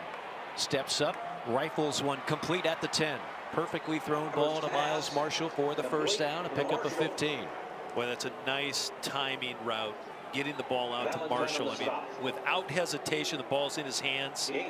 First down. Handoff, straight ahead. And grinding for a few more tough yards is Kenny Tracy. Alfari on the tackle for Kentucky. By the way, the last time Kentucky beat Florida in consecutive games, 76-77. That's the kind of history that will be on the line next week. You got to go back. Wow. I mean, you were sporting bell bottoms in 76-77, right? Weren't you? Well, from my crib, I was. Yes. Okay. I'm going to remember that one, Morgan. All right, Captain. All right, Captain. Second down and goal. Gabbert, play action over the middle. No contact there, and there is the flag. This one might be a little more legitimate than the last one. I got to tell you, that time Kentucky brought pressure. They were all over Gabbert. Somehow he got the ball off. Keaton Wade true freshman, I believe, was the one that sprung free and was in Gappert's face. There are 2 fouls on the play. Pass interference, defense number 14, legal formation, offense, 4 players from backfield. Those fouls are offset. We'll replay it down. Second down. So offsetting penalties, a break for Kentucky, or for Miami, I should say. Yeah. I love offsetting fouls. Just replay it. Here we go. No harm, no foul. Let's have a do-over here. Second and goal on the 7. Well, there's a lot that happened on that play, but it's all for naught. And right now the package looks like they're going to be spread again. Is Miami of Ohio. They feel that they have some opportunity, just creating some space with formation for Gappert. Play clock is down to 3. I'm guessing they're going to burn a timeout here. You have to. Yeah, they're going to burn a timeout. And keep in mind, no Jack Coldiron. Timeout. We're told he was. First timeout of the half. We're told he was carted off, so we might not see him again. And that's one of their top red zone targets here. So we'll see what they dial up when we come back. Second and goal, 27-10 our score from Lexington. Now that is the Red Hawks mascot Swoop, and he was not a big fan of the offsetting penalties. We'll invoice him for another camera as soon as we're done here. As long as Pylon Cam is still working, because Pylon Cam's already played a big factor tonight. Big factor. So don't knock out the Pylon Cam. That's a message for Swoop or any other mascot that happens to be in attendance tonight. 9:50 to go, third quarter.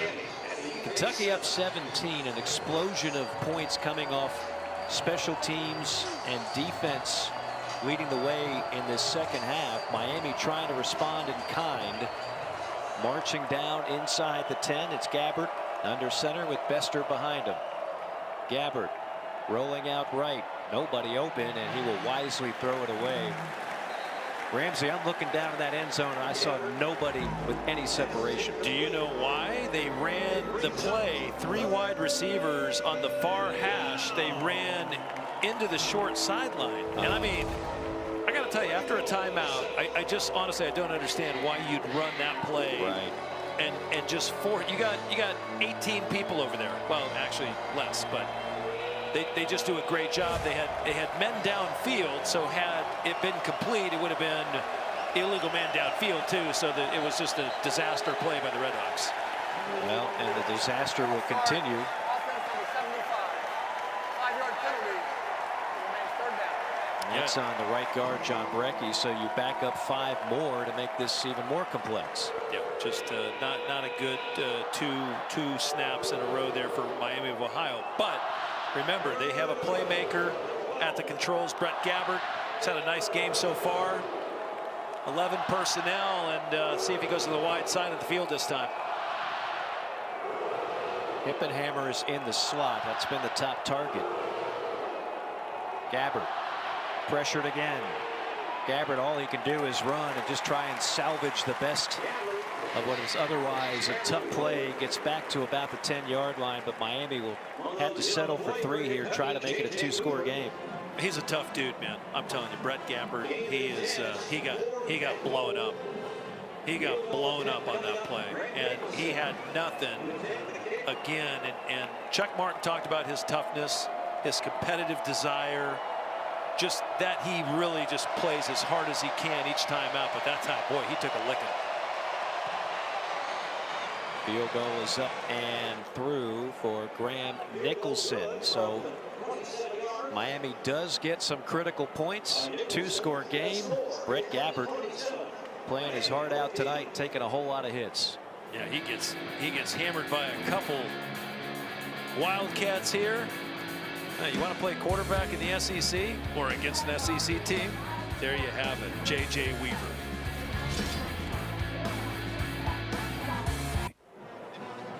(27-13) Kentucky on top of Miami of Ohio at 9:04 to go in the third quarter. The Kentucky Wildcats trying to keep their streak alive of winning season openers, and also the longest active streak in all of FBS of non-conference victories. They've been terrific in that regard.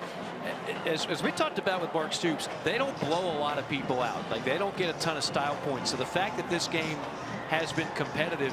Shouldn't surprise many for two reasons. Number one, give credit to Miami of Ohio. It's a team that knows how to win, projected to do good things in the MAC this year. And number two, Kentucky's still trying to figure some things out, both sides of the ball, and that's kind of the game we expected. That's what we've seen. You take away that special teams touchdown, this will be a 7-point game. Yeah, that's a good point. You know, I think the one thing that benefits them, they have 8 home games this year. So you would think that the crowd, and they have a really nice crowd here tonight. They sold a ton of tickets. The sports information group from Kentucky couldn't have been more informational, and you said they're one of the tops. Susan Lax, Tony Neely, give them props. They do as good a job as any sports information group in the country, and we see a lot of them over the course of the years. Yeah, they did a great job, and appreciation for that. But you know, sometimes when you're in the SEC, you're going to have hard-fought battles week in, week out, which leads to, you know, if you got a good defensive struggle, you're going to have a low-scoring game. Right? You got players on both sides. Another player down, and he's had a great game tonight. Ty Wise, number 10. Yeah, he's been in the backfield a bunch for this Miami defense. You hope it's just a cramp at this point. The temperature game time was 77. We were supposed to have rain much of the day. We've actually dodged bullets there, but it's still kind of muggy. It's still kind of your typical southeastern heat this time of year, and so a lot of times, particularly in week 1, fourth quarter rolls around, third quarter, you see some cramping going on.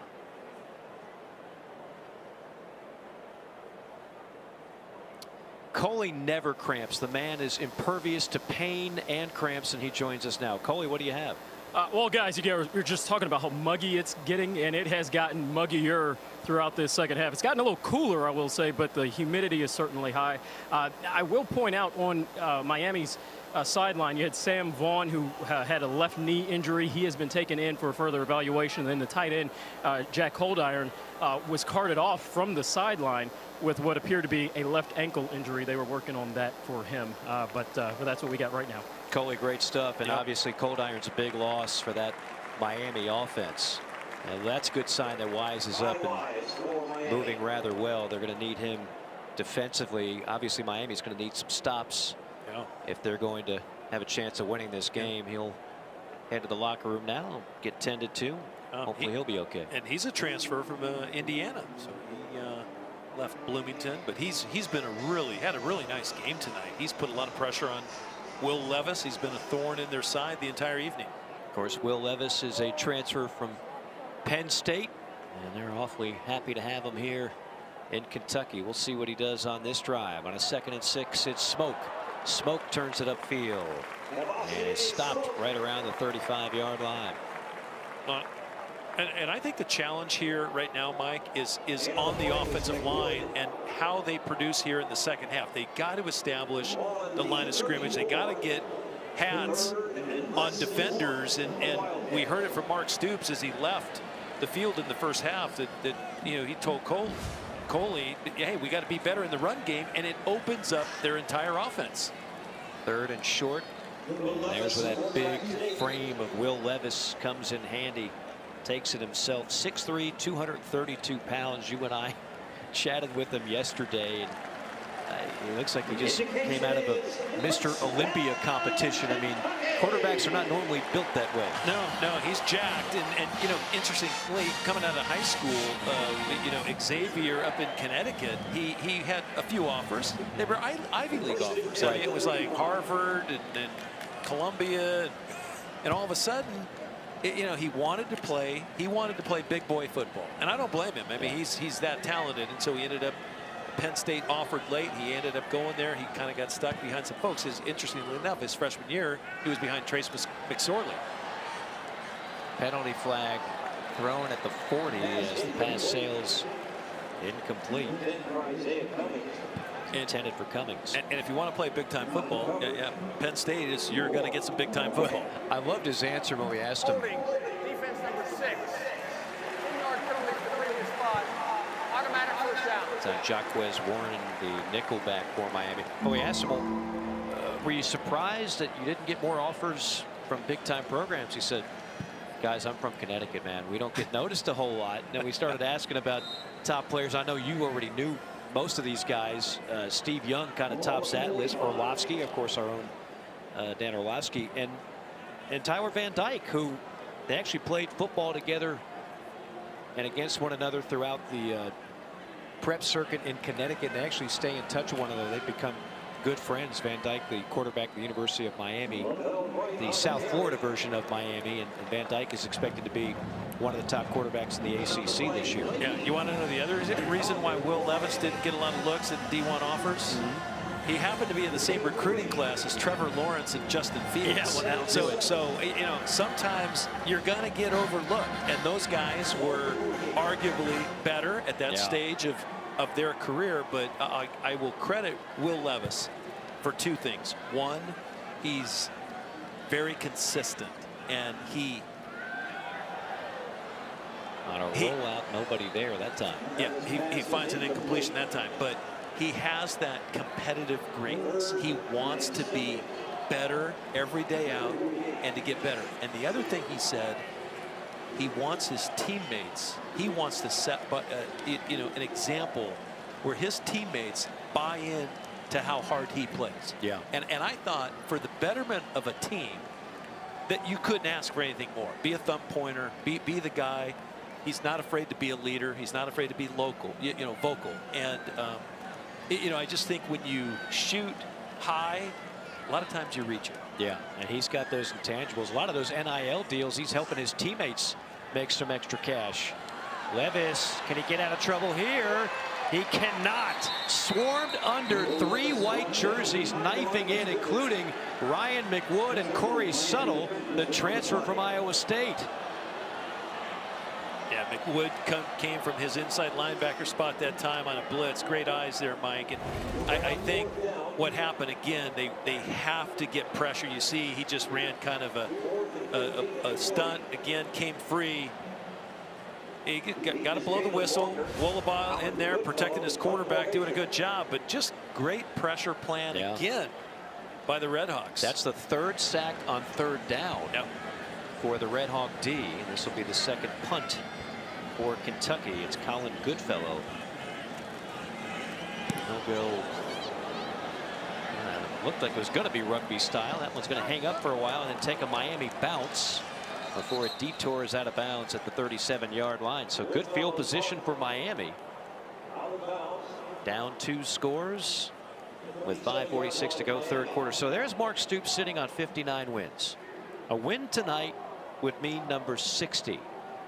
That would tie him with Paul Bear Bryant for the most all-time in Kentucky history. And again, there's a classic photo right there. I mean, that's when college football is college football. Ramsey, back from 1946 to 1953, before the Bear made the Junction Boys famous at A&M, before he put Alabama at a historic level. He did great things here in Lexington, multiple SEC titles, won a ton of games. And again, it's not as if he was on the hot seat, and it wasn't as if he wasn't happy at Kentucky, but he did realize that there was a man by the name of Adolph Rupp that was doing awfully good things in the sport of college basketball, and he wanted to go ahead and carve out his own niche somewhere else, and that's what he wound up doing. But just to be mentioned in the same breath as the Bear, that's high praise. Yeah, it's daunting. It really is. I like history. I like the archives. I want to know about you know, I have an intrigue of where people before us act, what they did, what were their accomplishments. And Bear Bryant, anytime I hear the name, it just you associate it with absolute greatness. You really do on the football field. To your point, I'm like you. I'm a history junkie, and if I see a black and white photo like that, I get excited. Yeah. I was reading articles from the local papers when he left Kentucky, and I mean, that was a humongous deal. That's before we knew he was going to have the career that he had, but they were sad to see him go for obvious reasons. They're happy Mark Stoops has stuck around as long as he has. Great defense on 3rd down. Miami now just 1 for 9 on 3rd down conversions, and big old Deion Walker making his presence known on that play. Boy, I tell you what, the defensive coaches couldn't be happier. They're about as happy as Walker skipping off the field right there. The big fella true freshman out of Detroit. I mean, he comes hard right there. They brought additional pressure off the edge, and Deion Walker he finished the play, and that is a key for a freshman. The analogy that Brad White made, I've never heard it, but I love the term. He has a dancing bear quality. Yeah, it was great. Who wouldn't want to have a dancing bear quality when you're 335 pounds? Line drive punt fielded at the 23. Reversing field. Getting to the edge and turning it upfield at the 40 and down near midfield. Great return by Tavion Robinson. Boy, Kentucky's special teams have been outstanding tonight. Well, and that's the speed of the SEC right there. They flashed on Miami of Ohio. And again, Robinson catching the edge right here. They set up some blocks. They stay off people. No clipping, nothing illegal, and just really a nice run that time, set up by a nice wall of blockers. 26-yard return puts Kentucky in plus territory to start this drive.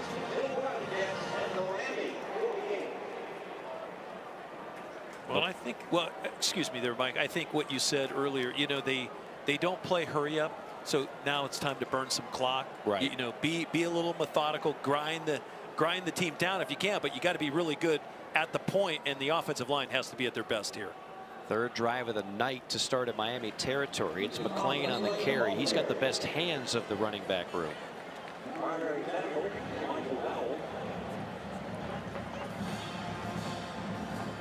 McClain, a junior out of Fairfield, Ohio. You know, when they get Rodriguez back, you got Rodriguez, Smoke, McClain. They're very high in Ramon Jefferson, a transfer from Sam Houston State. He gives them an extra physical back, kind of a bowling ball build. So they believe they're going to have a really good stable of backs to work with this year with a first-round quarterback under center. Levis delivers one. Perfect strike over the middle. And that'll be to the 33-yard line. Tavion Robinson is having a night he will not soon forget. That's 6 grabs and well over 130 yards. Yeah, he just runs a really nice square in there. The ball on his back shoulder, but he's under control the whole time. And they've been in 11 personnel the whole evening. 3 wideouts, 1 tight end, 1 back. But to your point, I think they miss Chris Rodriguez. Yeah. There's a big drop off from a guy that rushed for over 1,300 yards in the SEC a year ago to now. They just don't have that pop at running back. Well, you're talking about an all-SEC back that, assuming he stays healthy and assuming he stays on the field, will likely become Kentucky's all-time leading rusher. I mean, he is a unique talent, and they have more depth than they've had there previously. But still, you're right. Rodriguez is a game changer. And we came into this game with the knowledge he's unavailable to play this week. Right. I speculate, and I can speculate because I'm sitting, 800 yards away from the field. Right. I think he's going to play next week. That would make a lot of Kentucky fans happy. Sure I'm would. sure it would make Mark Stoops happy to have him for that game in the Swamp. No doubt about it. The second effort that time by McClain, waited for his blocks to develop a hole. As we go back, and there's Chris Rodriguez on the sideline in uniform, but of course not going to play tonight. And I like what Coach Stoops said about him yesterday, is that he's very engaged with the team. He's helping out. He's running scout team. He's doing special teams. Like, he's not long in the tooth, right? He's not moping around. Right. And he knows he is dealing with some adversity and just some discipline, and I can't speculate on any of that, but let's just say he's a great player, he's a great teammate, and seemingly they'd like to have him back as soon as they can. Levis on 3rd and 4, plants a foot, rolls out right, throws over the middle, dangerous pass, and in and out of the hands of McClain. You know what's great? You say dangerous pass, and I say the new era, because Patrick Mahomes makes that play all the time, and you go, oh, it used to be dangerous. This was a cardinal sin, right? When Ramsey threw it, don't ever throw it across the grain of the field, right? It's like coaches drill it into your head. I liked it because it's almost where Levis knew where all the players were and were not, and there was no one in the middle of the field. It was a good try. Ball was just a little bit uncatchable. It's a big field goal here. It would push it back to a 3-score game. 45 yards for Ruffalo. His long last year was 45. There was a whistle before the kick, which was perfect. Well, it's unfortunate for Kentucky. Delay of game. Delay of game. Offense. 5-yard penalty. Remains 4th down. So now you push it back to 50 yards, and this would be a new career long. Last year he attempted 1 from 50 yards or more, 0 for 1. Looked like he had plenty of leg on that last kick, 45. Well, he did, but you sure don't. Boy, I tell you, that was a costly penalty.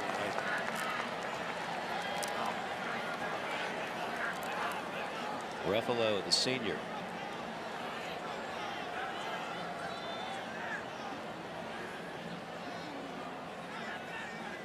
Snap and hold her clean.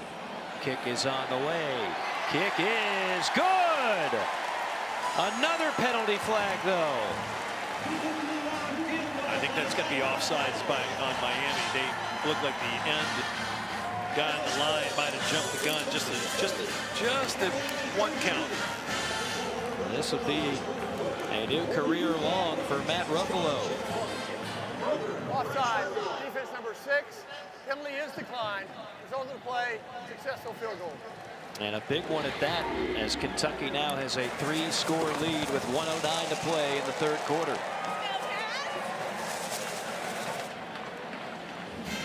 That's a heck of a boot by Ruffalo. Yeah. Really got all of it.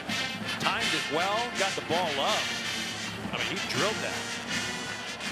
No wind to speak of right now. It's all leg. He didn't get any help to his back. And I'm happy we had a clean game. We were expected to have showers. I know Coley Harvey's awfully happy we didn't have showers. So am I. He had his rain gear. So just in case something breaks out late, Coley will be prepared. Coley, you're staying dry tonight. Maybe a little perspiration from the humidity, but other than that, you're good, right? Oh, man, I am so good right now. Look at this. I mean, there's not a drop. Actually, I just saw 1 drop. Oh, no. But it's just drizzling right now. That's the good thing. It's been nice and dry. We were supposed to get rain all day. Did not happen. I know the Kentucky players and the Miami players are pretty happy, too. No wet balls on the field for them. You got that right. I think we all just want to see natural conditions for the opening week. Yeah. Ramsey, you weren't here in April for the spring game. No. Deuce McAllister and I were here. Spring football game. It was snowing an hour before kickoff. The snow melted right before we got started. I've never had a spring football game in the South where we had snow on the ground the day of. Glad I missed it. See you in Florida.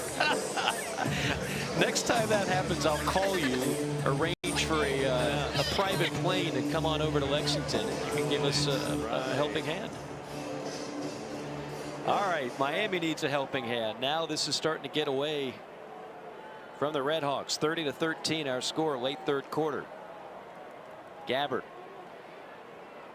delivers a strike to the 35. That'll be a first down to Hippenhammer. 11 yards for the top wideout tonight for the Redhawks. Yeah, and I left Gabbert there and hurry up now. But again, that long throw, strong arm. Hippenhammer's really been a nice target for him all night. On the carry, Tracy. It's Kenny Tracy on the carry. Justin Rogers. These kind of games are great for a team like Miami. Yeah. We talked about some of the prowess of the MAC, and I think people have become so familiar with that league, with the exposure they get in November, part of MACtion on ESPN. But to go on the road, to play an SEC team, this is a great way to figure out what you have, what you need to work on, where you stand going forward for a team that, again, is projected to be in the MAC championship game. Pitch to the far side, and thrusting up to the 44-yard line is Shelton Phillips on the tackle in what will be the final play of quarter number 3. 3rd quarter dominated by the hometown Wildcats. Special teams, defense, offense, everything bouncing back in a big way for Big Blue. in Lexington. Great crowd at Kroger Field, lively environment. Tailgating game has really improved here over the last decade. We got here hours before the kick, and they were lined up, tents, grills, cornhole, you name it, rocking and rolling and ready for another successful Kentucky football season. It's not common to see Kentucky with a little number next to their name preseason, but Kentucky came into this year preseason number 20 in all of college football. High expectations coming off another 10-win season, and even though at times the road was a little bit bumpy, still trying to figure some things out. O-line, where your best receivers are, but all in all, a great effort tonight for Kentucky. Yeah, and my assessment of Kentucky is what they found out. They're going to flip on the film and find out they have depth across the board. And they've got a hit in the backfield and a forced fumble by J.J. Weaver. J.J. Weaver, who has become one of the most likable young men in the Southeastern Conference. Born with 6 fingers on one hand, is well talked about, and he is a guy that has just gotten better year by year, and he's got the best diet maybe of any college football player, because he has been taking painstaking efforts to eat as much as he possibly can to put on that weight, a problem that we all wish we had nowadays. But J.J. Weaver, he's not afraid. When he goes to the Qdoba, this is a double meat, double rice guy, okay? This is your typical day for J.J. Weaver. I mean, the breakfast could fill me up for a couple of days. And then we got a little pre-lift snack, we got a little post-lift snack, then we got lunch, then we got a pre-practice snack, we got a post-practice recovery. That is a huge dinner. And I'm guessing dessert is certainly in play. Man, there's carb loading, and then there's just that. That is wrecking the buffet. 3rd down and 11. Little tunnel screen, and it's blown up. Penalty flag drops. Ball hits the ground. Player for Miami hits the turf. Ripka. Trevon Ripka absolutely destroys that play before it can ever get off the ground. Yeah, Keaton Wade was there as well. Number 20, the true freshman. He is going to be a special player.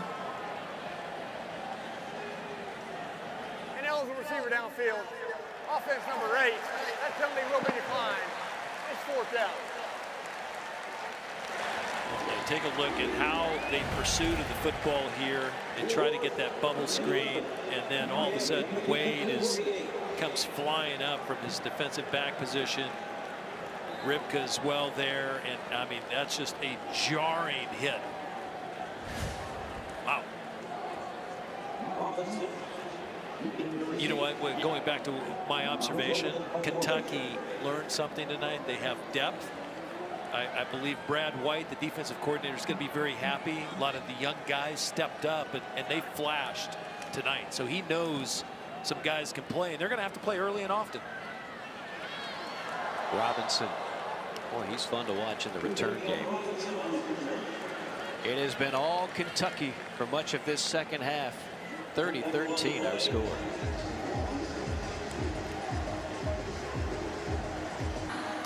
Out of pocket is back for another year with Alyssa and Andrea. They'll take you inside the world of SEC sports with laid-back interviews, lots of laughs, and Alyssa Lang's signature passion for finding the best food in the SEC.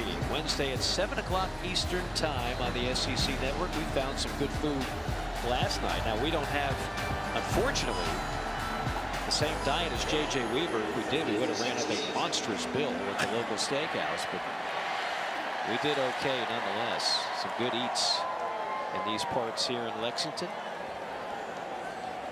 Our man got his first ever Keeneland experience. Tom Ramsey does not get cheated on an SEC road trip.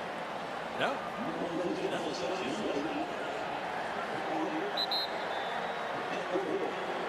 It's McClain down now. Tom McClain, talked about him earlier. They love his hands out of the backfield, kind of a change of pace back. Take a timeout, see if we can get an update on John McClain. 30-13 our score. that is McClain gingerly walking off the field. He was throbbing in pain earlier. As he makes his way to the Kentucky sideline. Kentucky trying to get at least one more score, feel a little more comfortable about things, leading at 30-13. Starters back on the field, led by Will Levis into the shotgun. Levis with a 4-man rush, tosses over the middle complete, and that'll be first down yardage. That is Lavelle Wright. They call him the Thumper. Redshirt freshman out of Louisville, Kentucky. There's Rich Scangarello. You know, a lot of people were worried, like, oh, we lost Liam Cohen. Now what do we do? Liam Cohen goes back to the NFL. Well, Rich Scangarello has been in the NFL for quite some time, much like Liam Cohen, a former 1AA coach. Yep.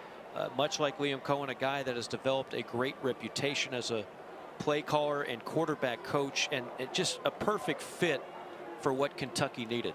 Well, he's been coaching some of the best, right? 7 years in the NFL, play caller for the Denver Broncos. He dealt with worked with a high draft pick in Drew Lock coming out of Missouri, and then of course he was with San Francisco the last 2 years and worked with, I think Kyle Shanahan's one of the most innovative top play callers, along with Sean McVay. Right. And so there's that relationship, and then I've worked games in the NFL with Rich as a play caller, and I thought he did a great job, mix and run, pass, and really it's so much situational football in the NFL, but Scangarello really has a good hold, and I think Mark Stoops, I think he hit the lotto. Honest to God, I think with Scangarello and Zach Yunzer, who is coaching the O-line, they replaced as good as or better than what left, with Liam Cohen leaving and Eric Wolford going over to Alabama. I mean, you have to replace like for like in the SEC. Right. And that's not easy to do when you lose the likes of what they lost. But I thought it was interesting when we talked to Rich Scangarello about how and why Kentucky. Obviously, he was in a very good situation in San Francisco. Yeah. They were on a road trip, the 49ers, where he's watching in the hotel room like we're all doing the night before we have to work a game in one form or another. Just watching whatever game is on. Happened to be Kentucky against LSU, and he said to an assistant coach, who is this Kentucky quarterback, this Levis kid? And oh, that's the guy. Said, interesting. So he filed that away. Yeah. Then all of a sudden he gets offered the job, decides, you know what, they got a good thing going on in Kentucky, and I get a chance to work with a quarterback the likes of Will Levis. And I thought it was so telling, because here's a guy who was involved in scouting and working out potential NFL quarterbacks. So he mentioned Trey Lance. Yeah. He mentioned Mac Jones. He mentioned Mitch Trubisky, and he said, you know what? This guy's better than all those guys. That was his quote to us. Yeah. This guy is better than those guys. And the scouts seem to love everything they see out of Levis. Levis, that's what they love. That's an NFL arm right there. And that's a big completion to Barian Brown, who's starting to make a name for himself, the true freshman out of Nashville. You know, you were talking liking black and white pictures. I like that you had the beeper. You had that little beeper on your, right when Rich Scangarello called up that play. You set it up perfectly, partner. But I tell you what, that's a rifle. Like that is such a throw. And I got to stand, I went down and I have to stand behind throwers. I stood behind Will Levis tonight. Yeah. I was like, I told you, I said, right. It was very, very impressive how the ball comes out. And there was one other guy, I mean, besides Troy Aikman, there was one other guy, Drew Bledsoe. And I'm telling you, when the ball comes out of their hands, it's like lightning in a bottle, and that's what Will Levis has. It just whistles by, and again, you combine that with the touch. You see another one here to the other freshman, Dane Key. Yeah, and it's crucial because the touch is ever so important, because not all guys want that high velocity ball coming their way. Again, he takes a little off, throws a nice underneath to Dane Key. Speed is key.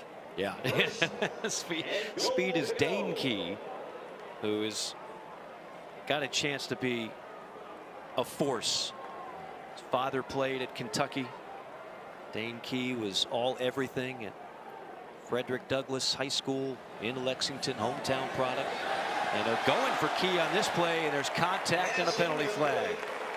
Yeah, they're going to get John Sanders on the push on Dane Key. They just tried to get a little fade going there between. Pass interference, defense number 5. A foul occurred in the end zone. Therefore, by rule, the ball will be placed at the 2-yard line and includes an automatic first down. Key's father, Dante, was a linebacker defensive end at Kentucky. His brother, Devin, is a defensive back at Western Kentucky, or was a defensive back at Western Kentucky. Played some in the NFL with the Kansas City Chiefs. This was a young man that was all everything and could have gone to a number of different places, decided to stay home, be a Kentucky Wildcat, just like his old man. And again, the sky is the limit with number 6 in blue. Yeah, as long as, well, it sure is this year with number 7 throwing to him. Yes, it is. No question. And Levis going to have to burn a timeout, and you can see he's frustrated again. Somebody did not line up in the right spot, and based on that conversation, it might have been Cavassier's smoke. We'll see if they can clean it up when we come back.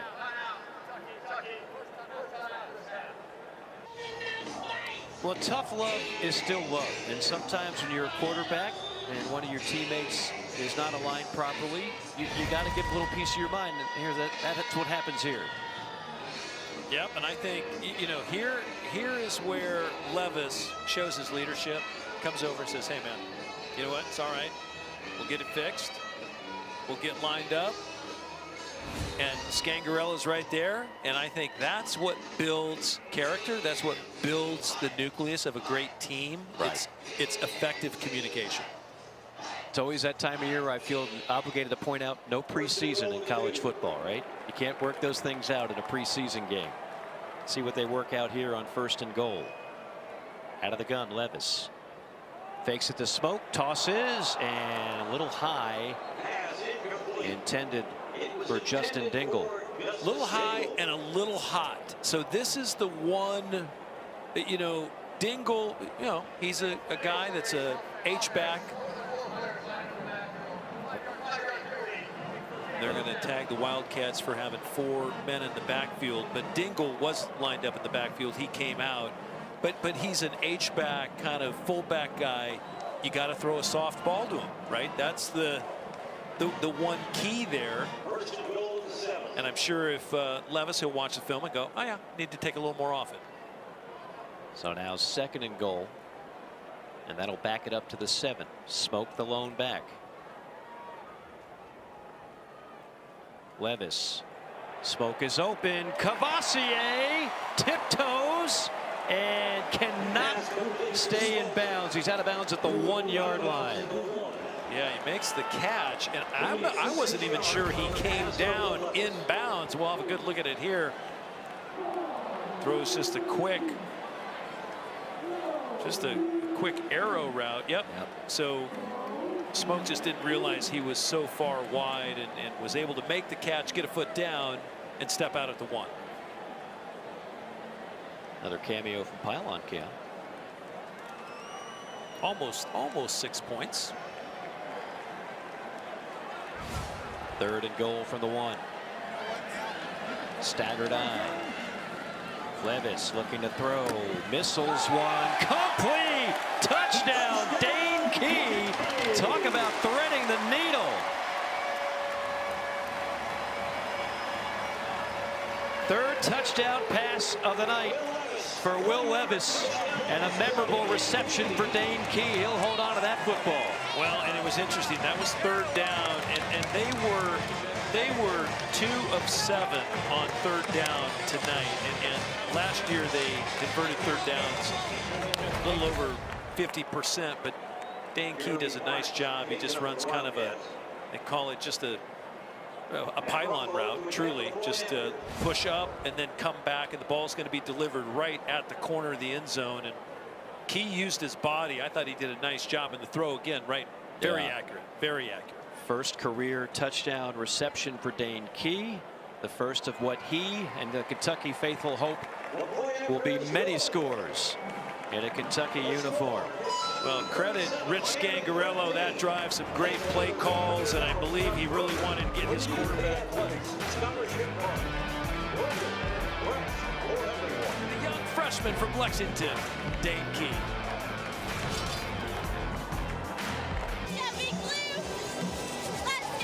A lot more things to celebrate right now for Kentucky, up 37-13. Kentucky. more stressful in the first half. Kentucky really broke it open in the third quarter. Kickoff return for a touchdown of 100 yards by the other talented freshman receiver, Barian Brown. Yep.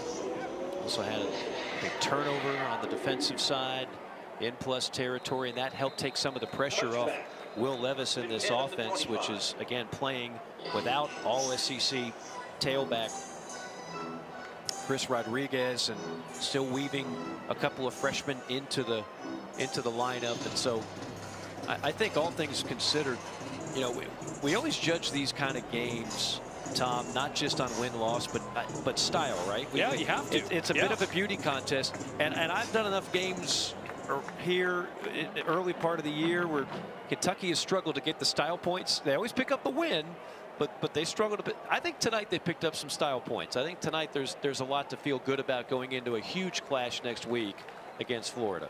Yeah. And you know, listen, I asked the coaches in the meeting, right? Are you looking ahead? And they vociferously said, no, it's one week at a time, one game at a time. And I'm like, okay, well, you and I can look ahead, right? We certainly are. And we do. And right now, I mean, Florida's in a battle right now against Utah, and they're going toe to toe. Utah's up 26-22, and you know, listen, I think you got to pay attention. I agree with you completely. Style points are important these days, and perception and the kind of the real, you know, the social media aspect affects people, right? Because everyone's on it. They look ahead, and we look ahead. And next week, September 10th in the Swamp. I mean, that is a huge game. And remember, you know, Billy Napier comes in from University of Louisiana Lafayette. He's had huge success. He's instilled discipline for the Gators, and that's going to be an interesting tilt next week, these two teams. I mean, that's much watch TV for me. Well, you mentioned there's only 4 road games, but the first 3 in particular, at Florida, at Tennessee, at Ole Miss. I mean, that's a daunting road slate. Really the final one's no cakewalk either, and at Missouri. We don't know exactly what Missouri has this year. I think the other 3 are more of a proven commodity at this point in time, but those road games, those 3 in particular, I think will determine a lot in terms of what kind of season this is for Kentucky. Is it another memorable season? Do they build on another 10-win season a year ago, which kind of, quite frankly, I think snuck up on people?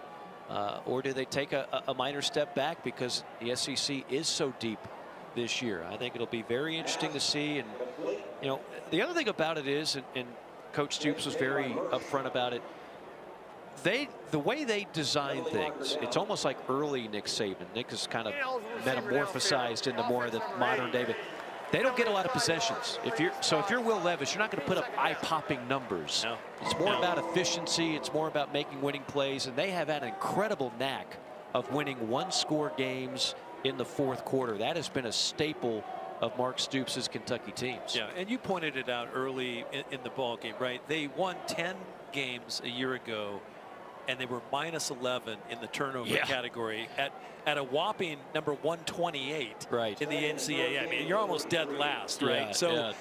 I think, though, I do believe this. After watching them, watching film from last year, talking to the coaches, I think they have excellent coordinators. I think Brad White on defense. I think Rich Scangarello on offense. They have the right mindset, experience, and know-how, right, to get the most out of their players. And I think the defense, I'm impressed tonight because I saw they have depth. You have to have depth over the long haul of a season. And they also have a top-rated quarterback who he didn't hit the high bar tonight. I think, you know, his numbers on the night, 21 of 32, 303, 3 touchdowns, one costly interception, because that could have converted into another touchdown. Right.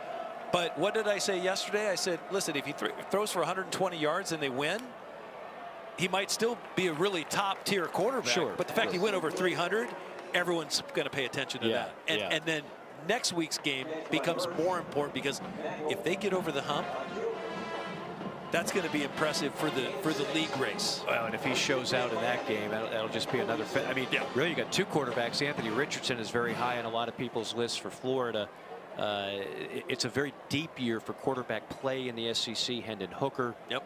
Of course, the defending Heisman Trophy winner and Bryce Young. Will Rogers at Mississippi State. It's a deep, deep league. Spencer Rattler. Yeah, Rattler South coming Carolina. in from Oklahoma. Yeah. He's down at South Carolina. They just went up by 2 scores. So they can breathe easy. A little easier over there at Billy Bryce Stadium. Yeah.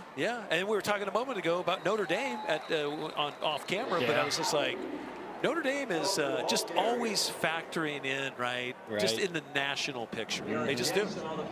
And Notre Dame leading near the end of the 3rd quarter, 10-7 over Ohio State.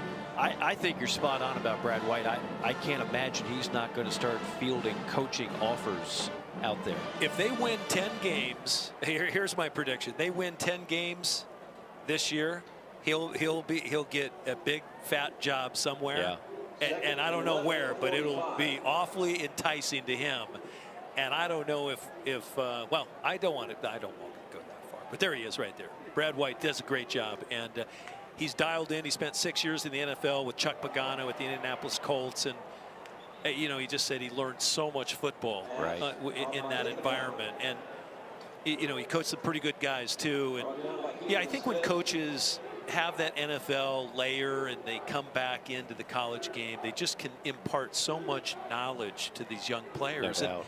And let's face it, the complexity of college football, right? Good news. You and I were, it was like, amen to the football gods yesterday. The CFP committee is going to open up finally, to 12 teams in 2000. Wait, not everyone jumped the gun. 2026, but as soon as 2024, Gappert again just really has played his heart out tonight. Took another shot there.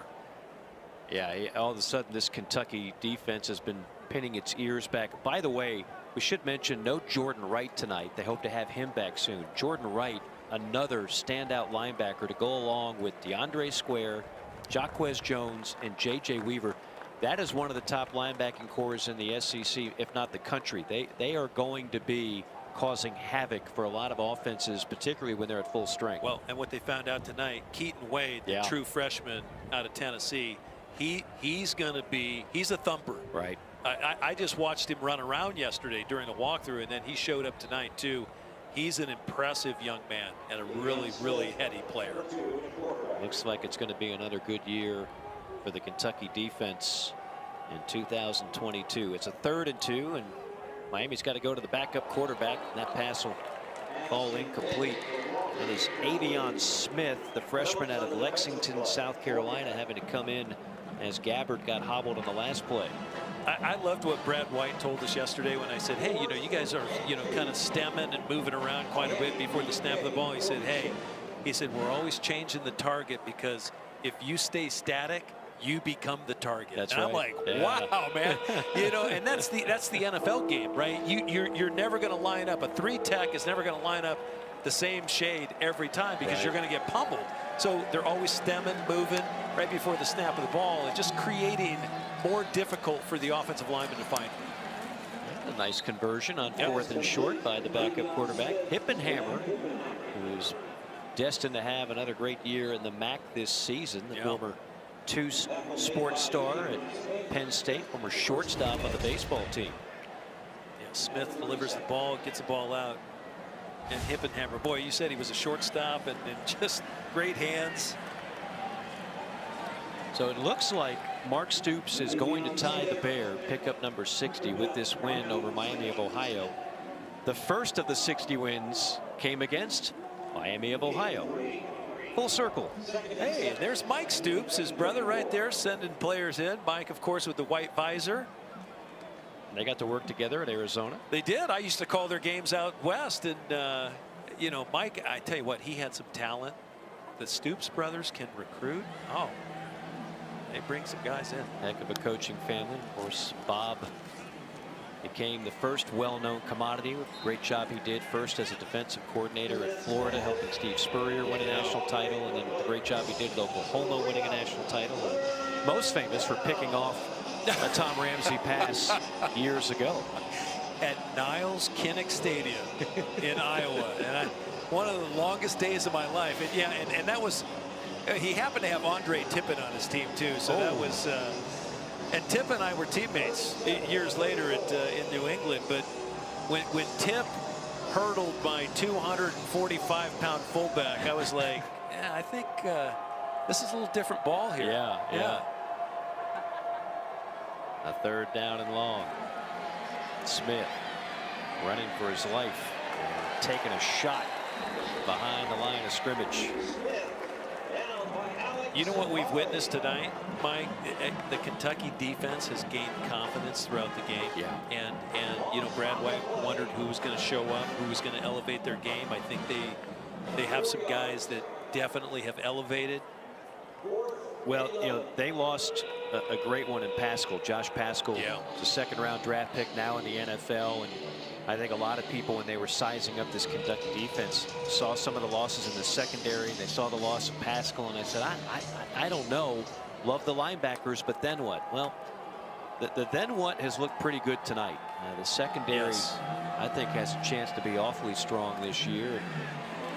The line is good enough. Oxendine, Rimka, Rogers, and we saw some flashes from the rather large freshman in Deion Walker. Oh yeah, I mean they gained instant depth, and they knew he was going to play early, and he was in on the first series on defense, and he's a heck of a young man too. I talked to him before the game today and just told him, you know, hey, listen, you have fun out there, right? That's what it's all about. Yeah. And he wasn't nervous, but and that just tells me he was well prepared. Kentucky's been awfully good here at Kroger Field the last 6 years plus now. It's 31-13 being the record at home over the last 6+ seasons here at the friendly confines. Deuce Hogan, the backup quarterback, will check in and take a knee in all likelihood for Kentucky. This will be a good win. Again, not all Group 5 teams are built the same, I like to say, Tom Ramsey. If you want to schedule an automatic dub, you can. If you want to schedule an automatic dub, you don't schedule one of the top teams in the MAC, because those games can be scary. This looked a little scary at times in the first half, but Kentucky, all phases of the game, lights out in the second half. Yep. You know, listen, tonight it's two head coaches that really take a lot of pride in their programs. They're very well coached. Chuck Martin from Miami of Ohio, Mark Stoops right there shaking hands after the game. Two gentlemen, and they're both going to have great seasons. No question about it. Congratulations again to head coach Mark Stoops of Kentucky, picking up career win number 60, and that ties one Paul Bear Bryant for number 1 all-time in school history. Really remarkable. Yeah, I mean, that's just a great note, factoid. And you know, listen, we got to see a quarterback tonight that I think we're going to see a lot of in the future and for many years to come. A couple nice players coming out party, Dane Key and Tavian Robinson, and the receivers, and Barry and Brown. Yeah. Listen, Will Levis has some guys to throw to. He's got some weapons. Yeah, he does have weapons. I do think they need one additional. They need to get Chris Rodriguez back at running back, but they have all the parts. That'll be the question turning it forward. When will Chris Rodriguez be back? Will he be back in the swamp for Kentucky? We shall see. Big one coming up against the Gators next week. That's going to do it for us. For Tom Ramsey, for Coley Harvey, and the rest of our SEC Network crew, this is Mike Morgan saying so long from Lexington. Wildcats win at 37-13 your final. So long, everybody.